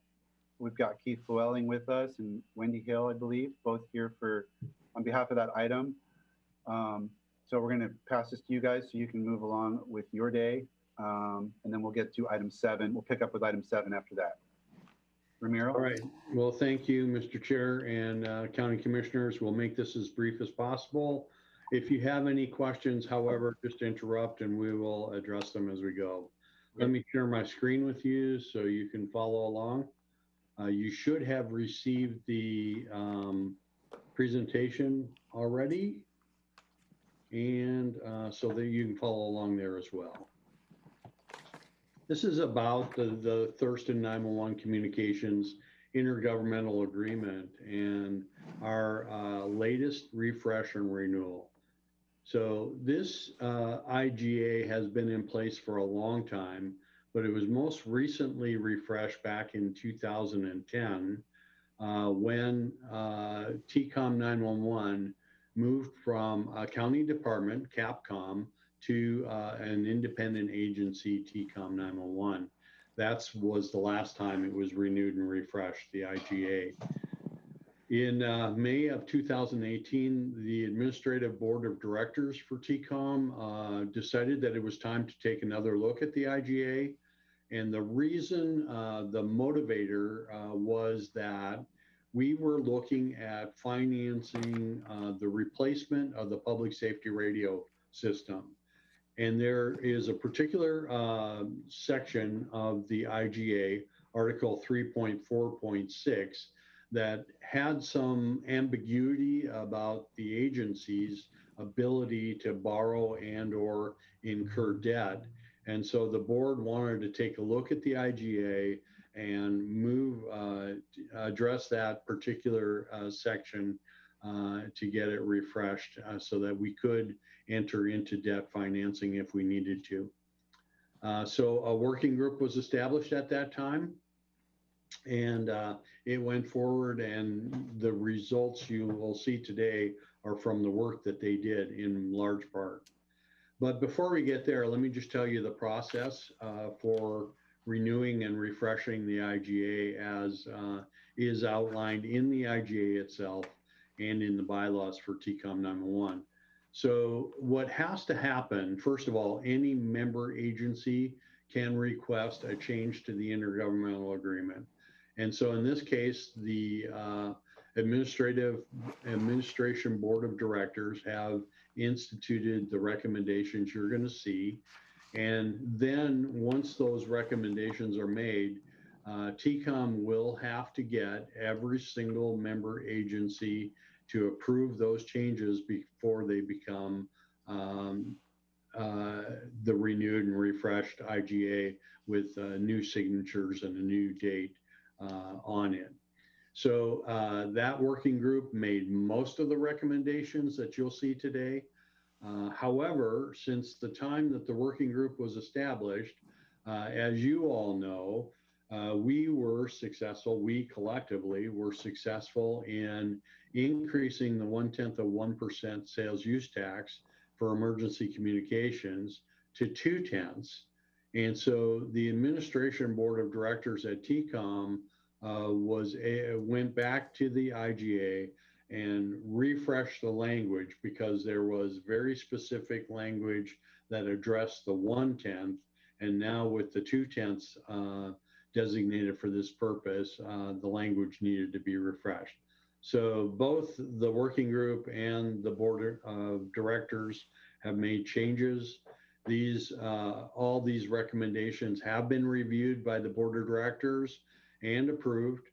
And also a group of city attorneys and the county attorney have already reviewed and approved the recommendations you will see today.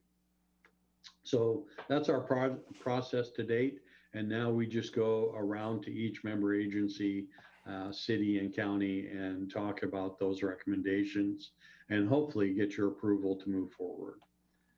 With that, I'll move right into what the outline is for the changes.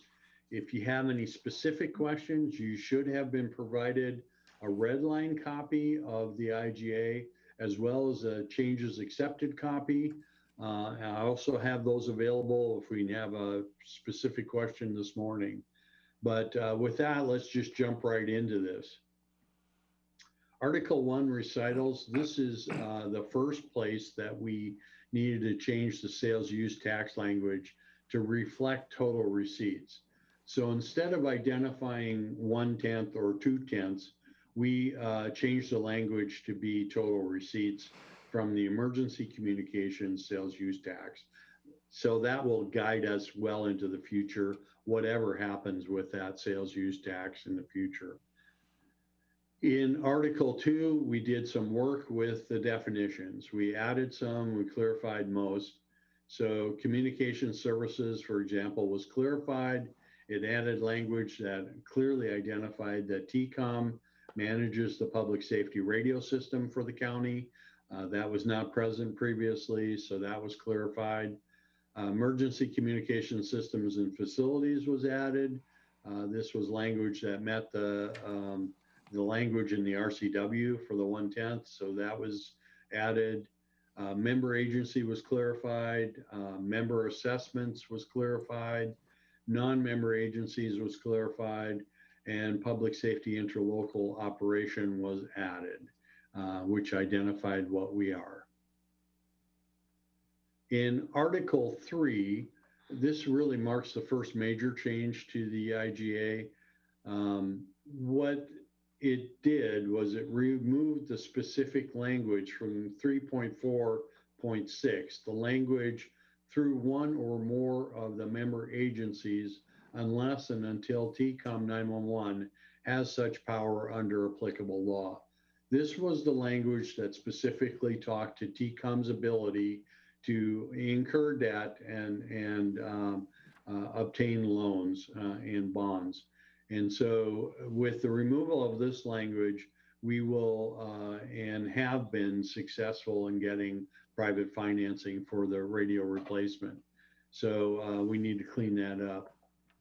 In Article 4, System Provision of Communication Services, we made minor changes in 4.2, revised language in 4.3, and then added language to allow the initial purchase of subscriber equipment by TCOM in 4.4. And just to bring you up to speed or refresh your memory, TCOM 911 agreed that we would replace and purchase all of the end user equipment, all of the portable radios, all of the mobile radios for all of our member agencies with the capital purchase of the new radio system. Well, we did not have specific language in the IGA that permitted that. So this language will permit that purchase. And we're going to proceed ahead as if this language is going to be approved. And we'll take other measures if it doesn't get approved, but we're confident that it will. Anyway, that's why this 4.4 language was added. In 4.6, we made accommodations to recognize facility lease that we executed with the county. County manager, the deputy county manager, and Mr. Crow helped us back in 2014 to come up with a lease for this facility that we occupy. Previously, there was no lease, no agreement between TCOM and the county for use of this facility. And so that lease is in place. It does have a 5-year term with several extensions that will take it well into the future.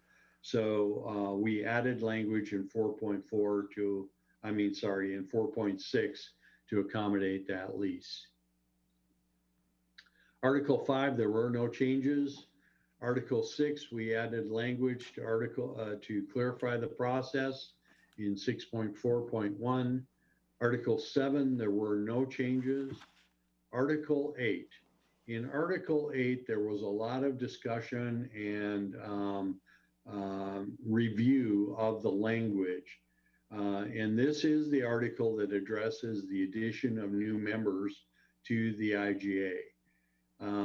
In the past several years, we've had inquiries from non-member agencies and other entities who have been wanting to become a member of TCOM 911 organization.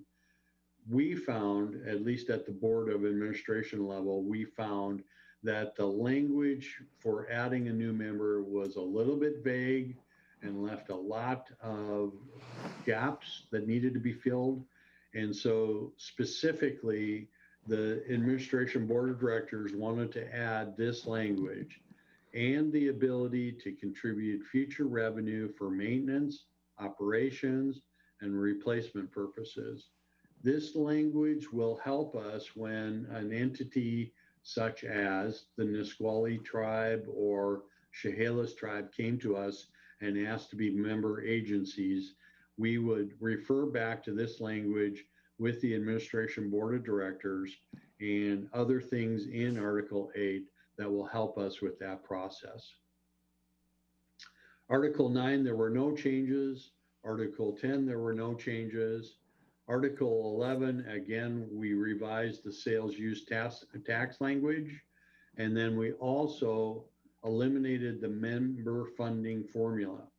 And this is substantive in that dating back to 2002, when the first 1/10 of 1% sales use tax was enacted for emergency communications, we, TCOM 911, Capcom, have not charged any member user fees since that time.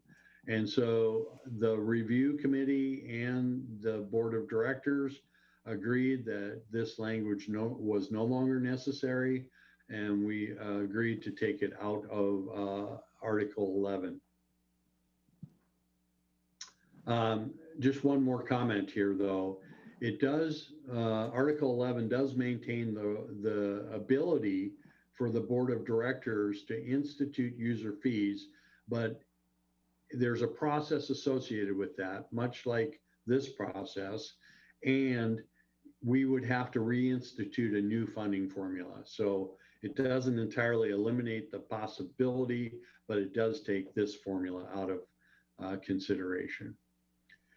Articles 12, 13, 14, 15, 16, and 17 have no changes.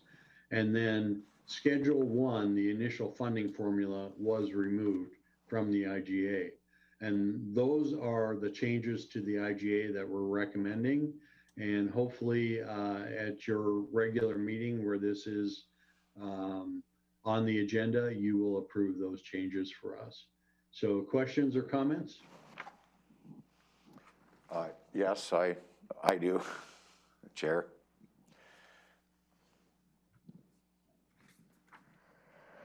Sorry, I'm muted. Go ahead, Commissioner Edwards.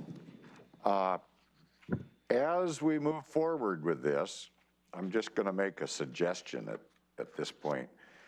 As I'm reviewing things like your presentation today, which is very good, I like to make notes if I do have questions. So I'm just going to talk about the format here real quick. This black background and white print, and it doesn't allow anywhere on there to make notes if you have questions. So I'm just going to say, as you move forward with this, I happen to be privy to some of this information. So it's a little easier for me. I just thought I'd mention to you that I think a more traditional, this looks nice, but I think a more traditional presentation might be better for those other entities you're going to be dealing with so they can make notes if they do have questions. Perfect. Thank you, Commissioner. I'll take that under advisement. What do you think, Commissioner Mejia? No comments for me, thank you. Thank you for the presentation. Thank you. Okay, my question, I guess, is, oh, go ahead, Robin. You're muted. You get it. Okay. Thank you, Commissioner. I would just like to make one suggestion under Article 1 in the recitals where you have inserted the word total sales and use total tax receipts. So you've got sales and use total tax, sales and use tax is a term of art used by the state. So I would suggest that they are sales and use tax total receipts, much as you have in the section dealing with finances in Article 11. Just a simple change. Thank you. I will make note of that and take that back. Thank you. Thank you. My question relates to next steps. Yeah. What's next? What do you need from the board, and when do you need it? So what we'll need from the Board of Commissioners is approval to proceed, and then, or actually approval of the recommendations, and then authorize whoever to sign the intergovernmental agreement. I don't know if the county manager does that or if the chair of the board does that. That's really your internal process. So once we get your approval and signature, we will add that to all of our member agencies as we go forward. Mira, do you have a proposal for how we're going to? Yeah, what I will take this and I will touch base with Elizabeth. I believe she was the one who participated on reviewing this agreement just to have a final review. And then if okay, then I will bring an AIS to an upcoming meeting, and I will process that item for your final consideration. I do have a question on the agreement for Keith or Wendy. Yeah, sure. On the article, let me find it. 11, I believe, on the finances and on the fee. You stated that you eliminate that user fee, but perhaps you leave that door open for a user fee implementation later on. Considering this particular agreement is going to change the system to a digital system, which is that's something that we are looking for. We're looking for so many years. And as a result, as you stated as well, you're going to be replacing all the radios to all the participating agencies and the individual units within. Have you thought about the replacement of those radios down the road? Or is that going to be to individual agencies as to how we're going to be replacing those radios and that equipment to each of the units? Yes, so that's a very good question. And yes, we have thought about it. Let me just give you a brief update on where we are.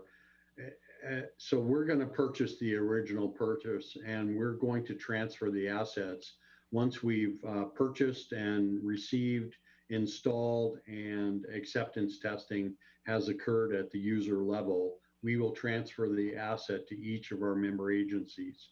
So they will become responsible for lifecycle management. What we did in the original purchase, however, is we purchased a 1-year warranty and 5 years of continuing extended maintenance. And so for the first 6 years of life of this equipment, it theoretically, on paper, the member agency should not have to spend a dime on this equipment for 6 years. The manufacturer says that the life cycle of this equipment should be somewhere around 8 to 10 years, depending on use and maintenance, right? So you've got that window to deal with as well. This question was raised with us by the sheriff's office and others about what to do after that 8 to 10 years. How do we replace the equipment, et cetera? And so we put together a small group, TCOM put together a small group of leaders in the community to start looking at ways that we can address that. One of the ways we talked about was to establish a grant fund that needy agencies could apply to and perhaps get some assistance from this fund that's previously established and been contributed to.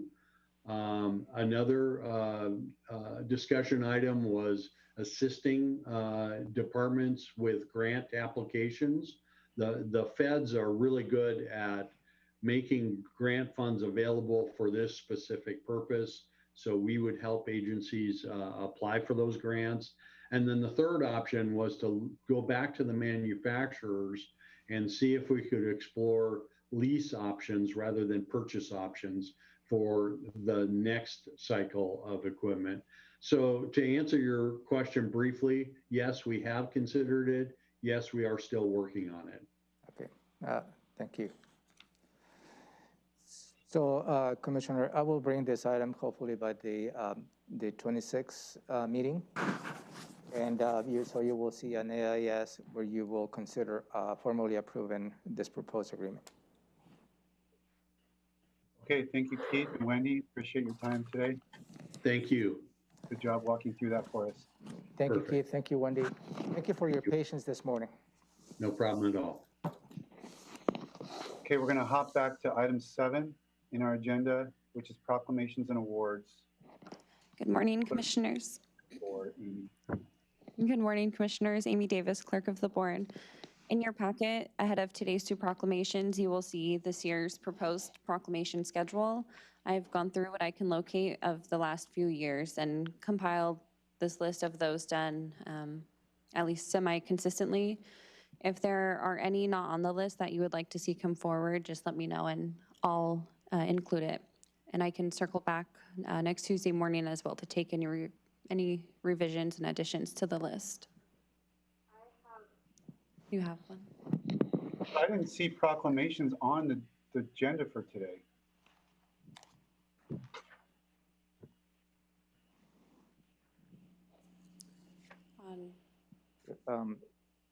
The proclamations for today, for the law enforcement.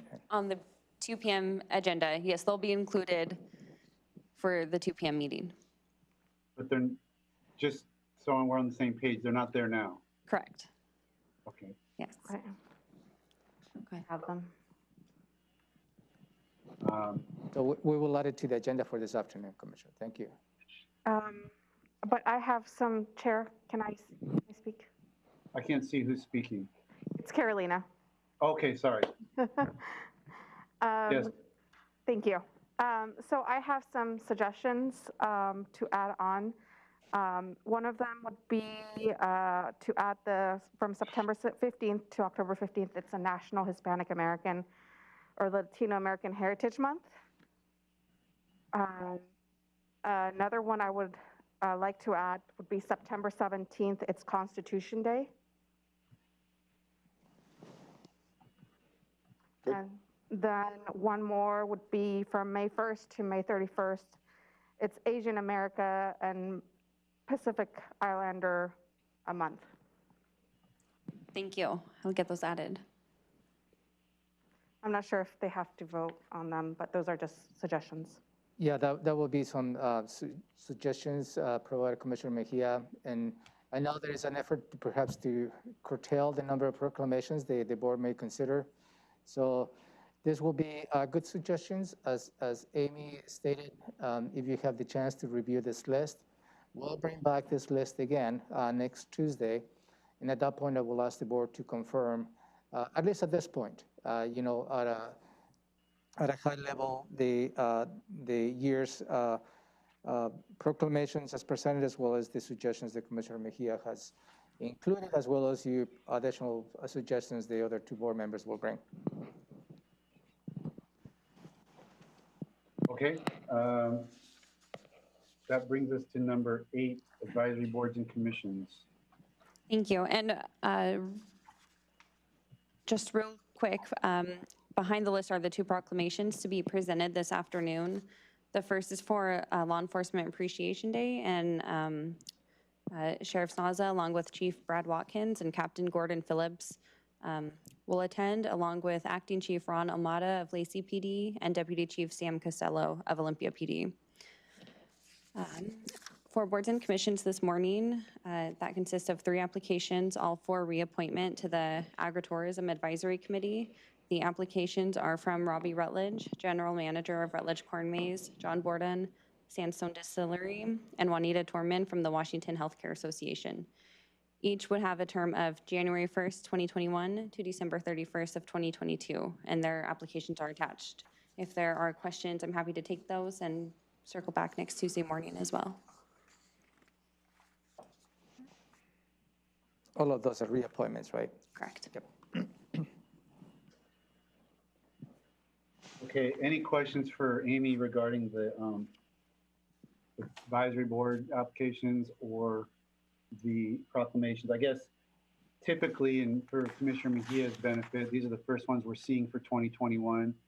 Typically, we'll see them on a Tuesday morning, and I'd say 9 times out of 10, we at least take a week to sort of look them over and follow up if you'd like to. Sometimes we delay longer because we'd like to have input from the advisory committee itself. Some of the advisory committees weigh in and either recommend and whatnot. Reappointments usually go a little more smoothly when there's nobody, you know, there's nobody vying for a single seat. But in general, we would take at least a week to kind of look at the applications and do any follow-up we find appropriate. Any questions about this? No, sir. No, sir. Yeah, okay. Okay, great. Then we'll go to PIO check-in. Do we have a PIO in the house? Yes, Commissioner. This is Brian Dominique, Public Information Officer for the board. Just a few quick updates this morning. Last week we talked about the Meet the Commissioners episode. I have scheduled that for taping on January 27th at 9 a.m. I'll be putting together an outline for the show and sending it to your offices for review. And then some quick updates from from Megan Porter, our Public Information Supervisor. We are continuing with the soft launch of the Qmatic kiosk system in Building 1 this week, but the plan to announce for full launch is next week, and we are continuing to work through signage to determine what will make it easiest for people coming into the county to do business. So there's more to come on that. And then Megan's also met with Commissioner Edwards and Commissioner Mejia about communications activities, and she has a meeting scheduled with Commissioner Menzer tomorrow. After these meetings, our office is going to finalize the communications plan and bring that forward to one of the agenda setting meetings to provide a brief overview. And pending any questions, that's all I have. Questions for Brian? Only one question that I have, and that is, I see we've got something scheduled with TCTV, the board in total. Is that right? Yes, that's going to be the Meet the Commissioners. We can't film in the studio due to COVID-19, so we're going to film here in this room. Okay. Oh, wonderful. Just trying to clarify some of that. Good idea. No questions for me. Okay, thank you, Brian. All right, thank you. Item 10, legislative update. So County manager report. I do have my report. It's going to take a little while. So my suggestion for you, Commissioner, considering that there is an executive session later on today, in item number 2 of your agenda, the Water Conservation Board, could I suggest that move to next week? That doesn't have a deadline, so I will bring that to next week if with your agreement. Yes, that sounds fine, unless there's objection from the board. So that really puts the legislative update, and then the executive session, and then as the 2 big things left to accomplish by noon, and public testimony, other commissioner items. So time permitting, but basically you're thinking that legislative update plus executive session should take us to the Yeah, I was hoping to address the public testimony on a letter that you received, but maybe I can address this Thursday during commissioners check-in. Okay. And I do have a planned response to the letter that you received from TCOM 911 related to vaccines.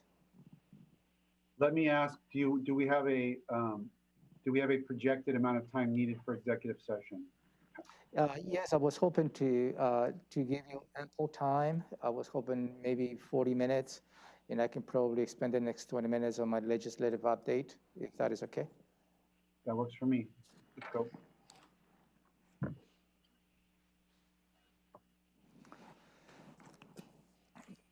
So this is the first report that I have for you, and I'm going to go through the blue report that is attached to your packet.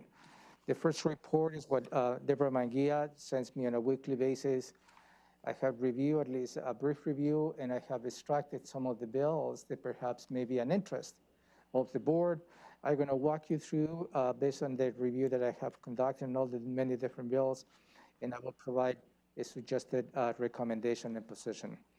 And again, my suggested recommendation and position is just a suggestion, and the board can attest to that.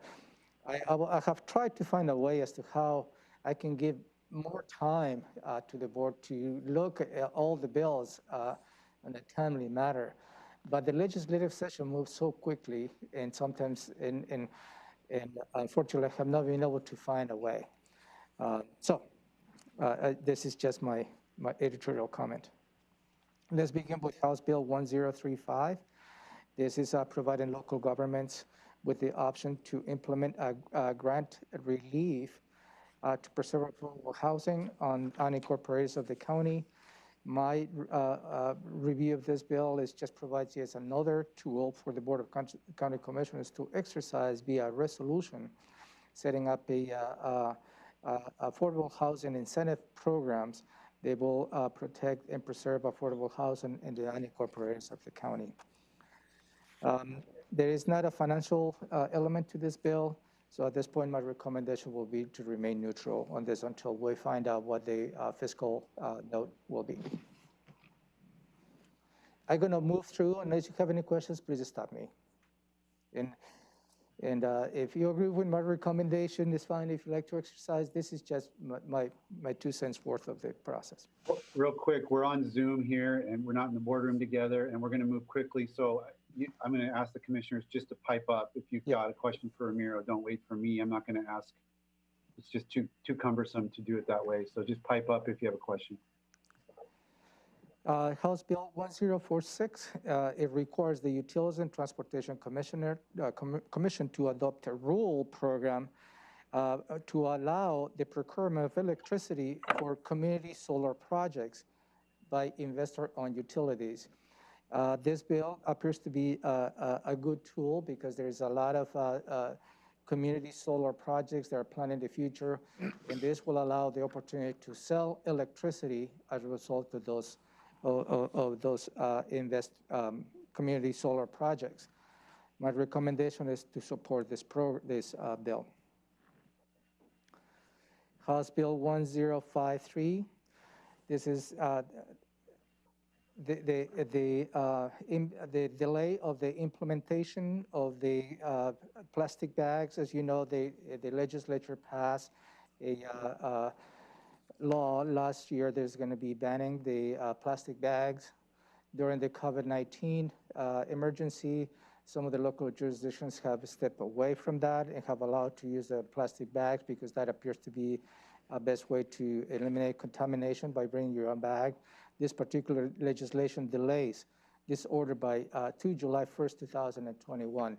So my recommendation is to support that bill. House Bill 1056, and this is concerning the public meeting notices requirements, declaring emergencies. This is a bill the WASAC is supportive, and this clarifies the Open Public Meeting Act. They will bring all that language to the current state. Zoom meetings, virtual access to the public. So I think this is a good piece of legislation proposed. And again, it doesn't really change fundamentally the OPMA, but really allows the flexibility based on the current conditions that we deal with. My recommendation is for you to support that. House Bill 1059. This is related to fireworks prohibitions. And the proposed legislation amends the time in which fireworks will be utilized during the July holiday, for July holiday, as well as the New Year's holiday. We don't have any fireworks ban, as you know. We just implement a ban on the discharge of fireworks if the weather conditions warrants that. That seems to be a non-issue for the county at this point, so my recommendation is to remain neutral. House Bill 1068.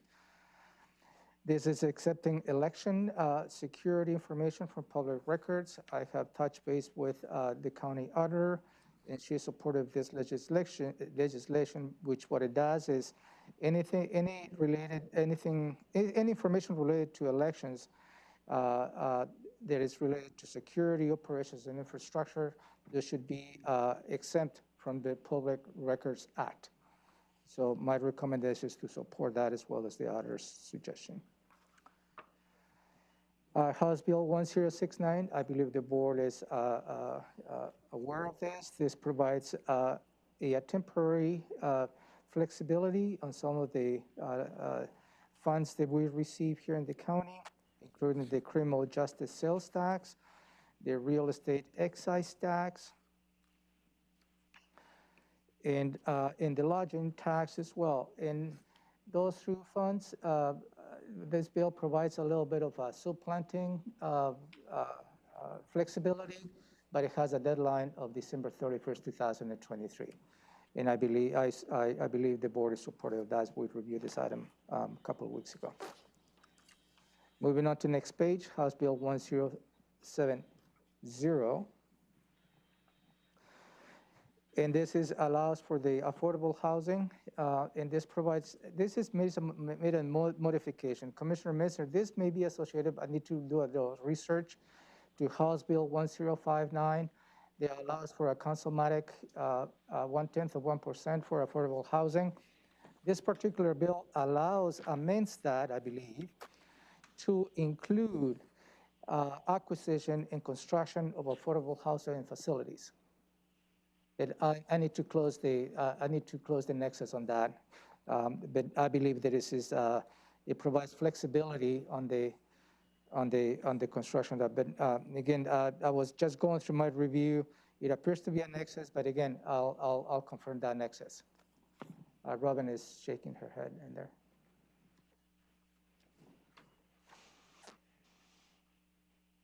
House Bill 1073. It's expanded the coverage of the paid family and medical leave program. I have sent this to Maria to provide some perspective. And what it does is it just defines who is a family member. And they change the definition that a family member changed to any individual related to blood or affinity whose close association with the covered individual. And that, I believe, is a good piece of legislation, expands the already benefit that we provide to county employees, and also puts a little more flexibility in terms of when employees will be eligible for this benefit. Changes from they need to be at least 800 hours of employment. It changes to having earned $1,000 before they can be eligible for that. So, and again, provides flexibility to county employees. House Bill 1083 is concerning relocation assistance for tenants, include cover for manufacturing in mobile home parks. I believe that is a neutral position that I will recommend. It's really mainly related to the business, related to when a mobile home tenant can find a supplemental location and if they need to be vacated. House Bill 1091. This is reducing gas emissions by reducing the carbon intensity in transportation fuel. You skipped 1084. 1884. Oh, yeah, thank you. This is reducing the greenhouse gas emission, achieving the greater decarbonization of residential and commercial builds. This bill is extremely comprehensive based on my perspective. It has a lot of information related to requesting local jurisdictions to implement specific guidelines as to how new construction should be implemented down the road, has any specific deadlines as to when that implementation will be. And it has to be mainly incorporated in the building construction, some elements they contribute to reduction of gas emissions. I have not seen a fiscal note to this, so At this point, my recommendation to remain neutral and see how this bill evolves into the legislative session, because it could have an impact, not necessarily to the county, but perhaps could have an impact on the cost of construction. So my recommendation at this point is to remain neutral. 1019, this is related to reducing greenhouse gas emission by reducing carbon intensity in transportation fuel. It in this case directs the Department of Ecology to adopt rules and clean fuel programs and limits the greenhouse gas emissions to meet the objective of reducing by 10% based on the 2017 levels by 2028 and 20% below the 2017 levels by 2035. I believe this is a good piece of legislation that maybe support the climate action plan strategies that you may be considered down the road. My recommendation is to support this bill. House Bill 1099. This is improving the state's climate response through an update of the state's comprehensive planning framework. This is, again, I believe it's a good piece of legislation because it gives the latitude to update the climate mitigation plan at the state level. And I think it's going to be a potential of an alignment of the counties when the county approves or consider approving the regional climate mitigation plan. Okay. Moving on to the next page, House Bill 1101. This is creating a grant program for converting unused public buildings for housing and homeless individuals. This is a grant program that is going to be added to the Department of Commerce and allows local jurisdictions to access that grant if we see the opportunity to convert any public facilities for housing and homeless individuals. And again, this is just another tool, I believe, in the toolbox. No impact to the county, it's just the availability to exercise that if ever the county gets to that point. My suggestion is to support this bill.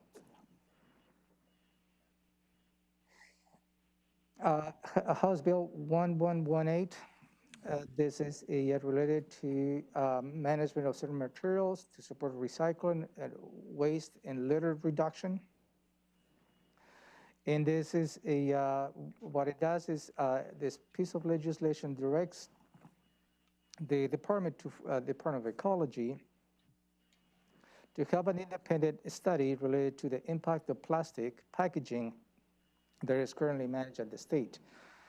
And also provides about by January 1st, 2025, request as a result of this study, which they need to provide to the legislature in a couple of years, I believe, to have that all the packaging sold in the state is 100% recyclable. So and that goes with, as we move into more of online shopping, and the packaging associated with that is creating a larger impact. I think this is timely legislation to consider. My suggestion is to support this.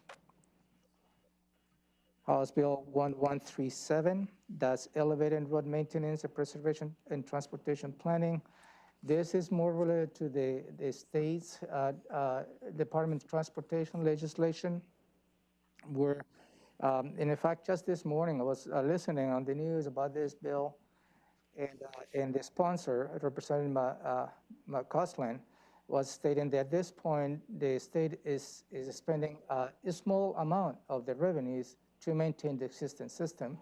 This piece of legislation will put them in the position to emphasize the maintenance of the current system, and also gives options to the local jurisdictions, including the county, to exercise that option as well. And I believe we exercise that already.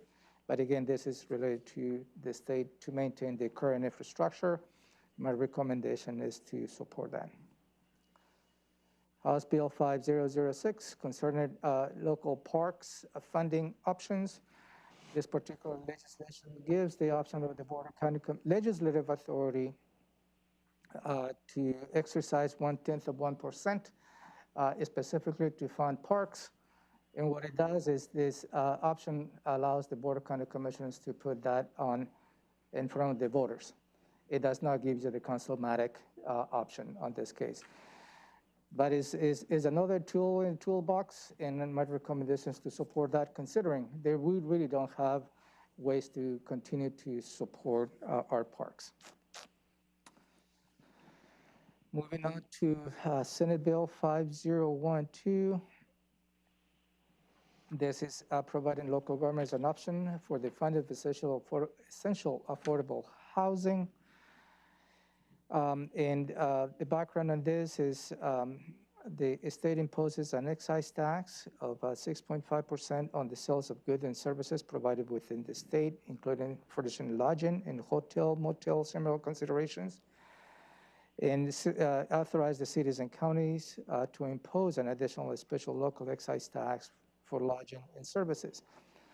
That is really, it's not an impact positively or negatively to the county, so my recommendation is for you to be neutral.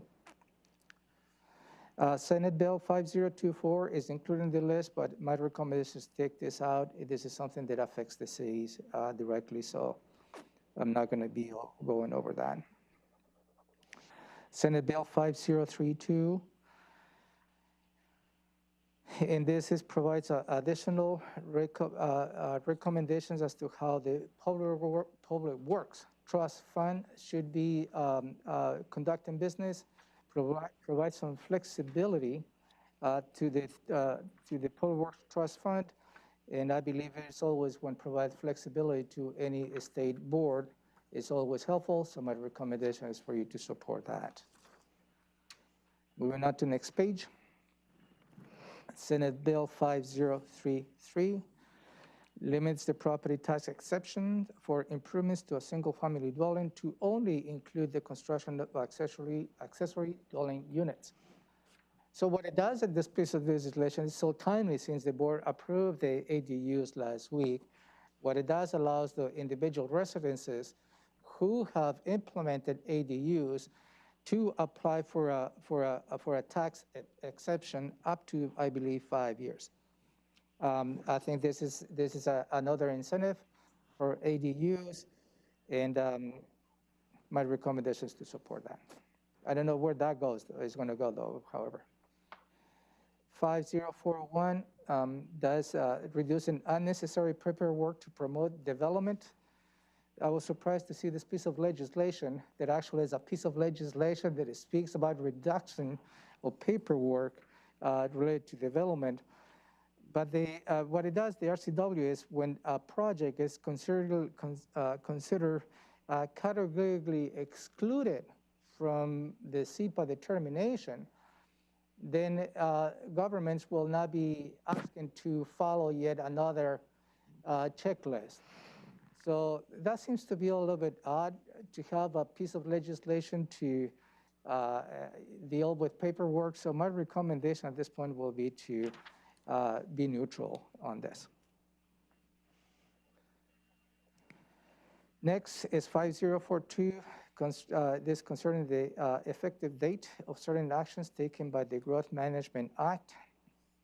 This, my review is very complex bill that honestly I have not got the chance to review this, so I will be reaching out to Josh just to make sure that he's tracking on this, and I will let the experts to give us some perspective as to the nuance of this bill. And so at this point, my suggestion is to be neutral until we have the staff review in more detail, the experts, this bill.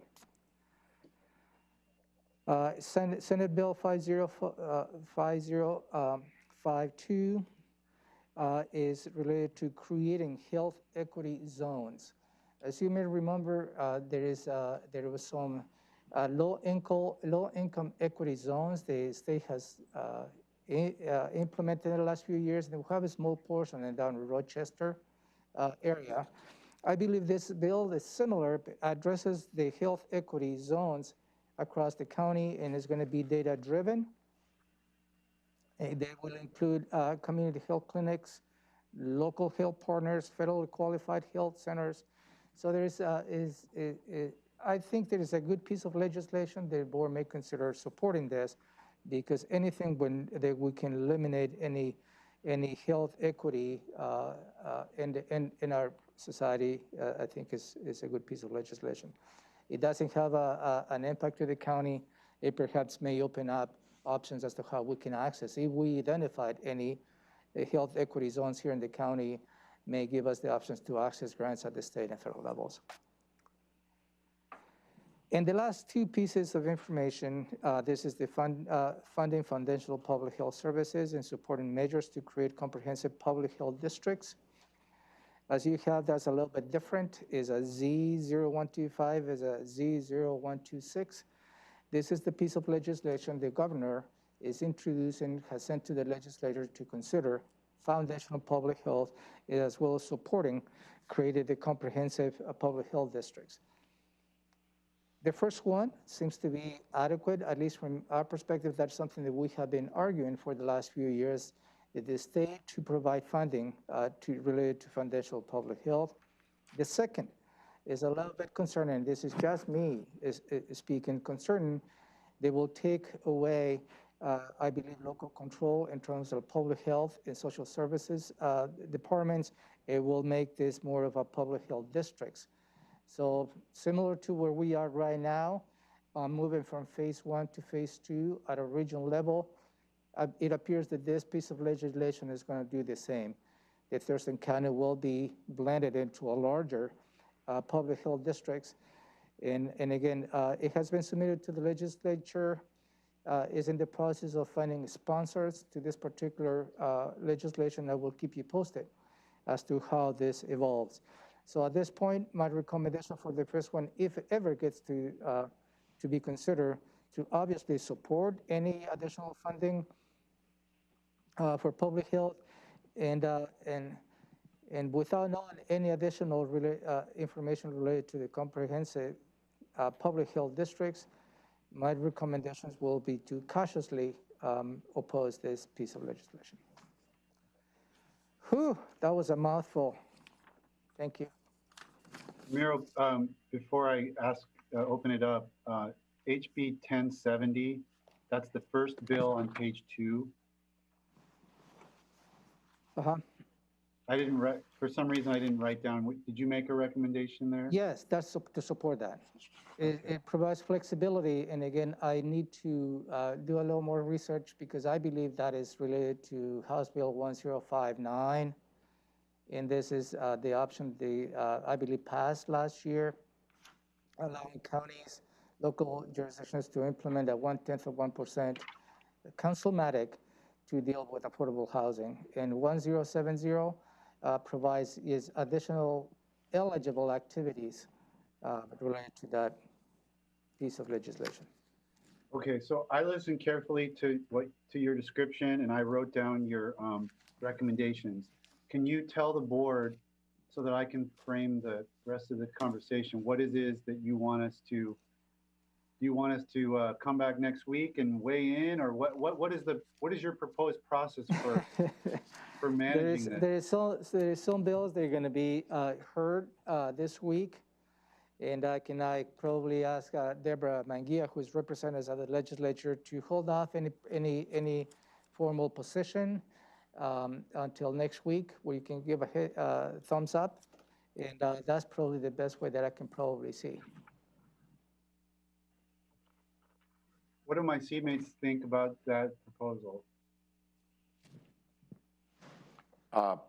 I guess I would just say that, having been through this a few times, it's a nightmare this time of the year trying to stay up with all this stuff. So I'm going to take the county manager's lead on this, because I don't see a better process myself. So that's all. But if you hear through your conversations with your fellow elected officials anything that I'm missing, something we need to try, please let me know. If you come across that perhaps somebody brings to your attention that is in opposition to my recommendation or a different perspective, that's part of the process. Unfortunately, we don't have the time to study in detail every single bill. I'm just giving you my overview and trying to connect the dots to provide the best possible information based on the very strict timelines. And yeah. I just bring this up for myself as well as our new commissioner. I remember my first month, I was overwhelmed by this. And in fact, this is quite streamlined and comprehensible compared to what we had a couple of years ago, where it was just an even thicker packet of bills that we were trying to track and review and take positions on, some of which are super complex. So I guess, there's nothing here that I directly react like in an opposite fashion to the county manager's recommendation. There's ones that you said support that I still have questions about, and ones you said remain neutral that I'm inclined to maybe support, but they're obviously complicated. So I'll take a look at ones that piqued my interest and weigh in with you during the week or next week if I have any concerns. But at this point, we can use your recommendations as a starting point. Does that sound like the board's pleasure? Yeah. Commissioner Mejia? The microphone. I can't hear Yes. you. Okay, very good. Okay. Yep, I can now. Okay, great. So I'll keep this handy and we'll look at that.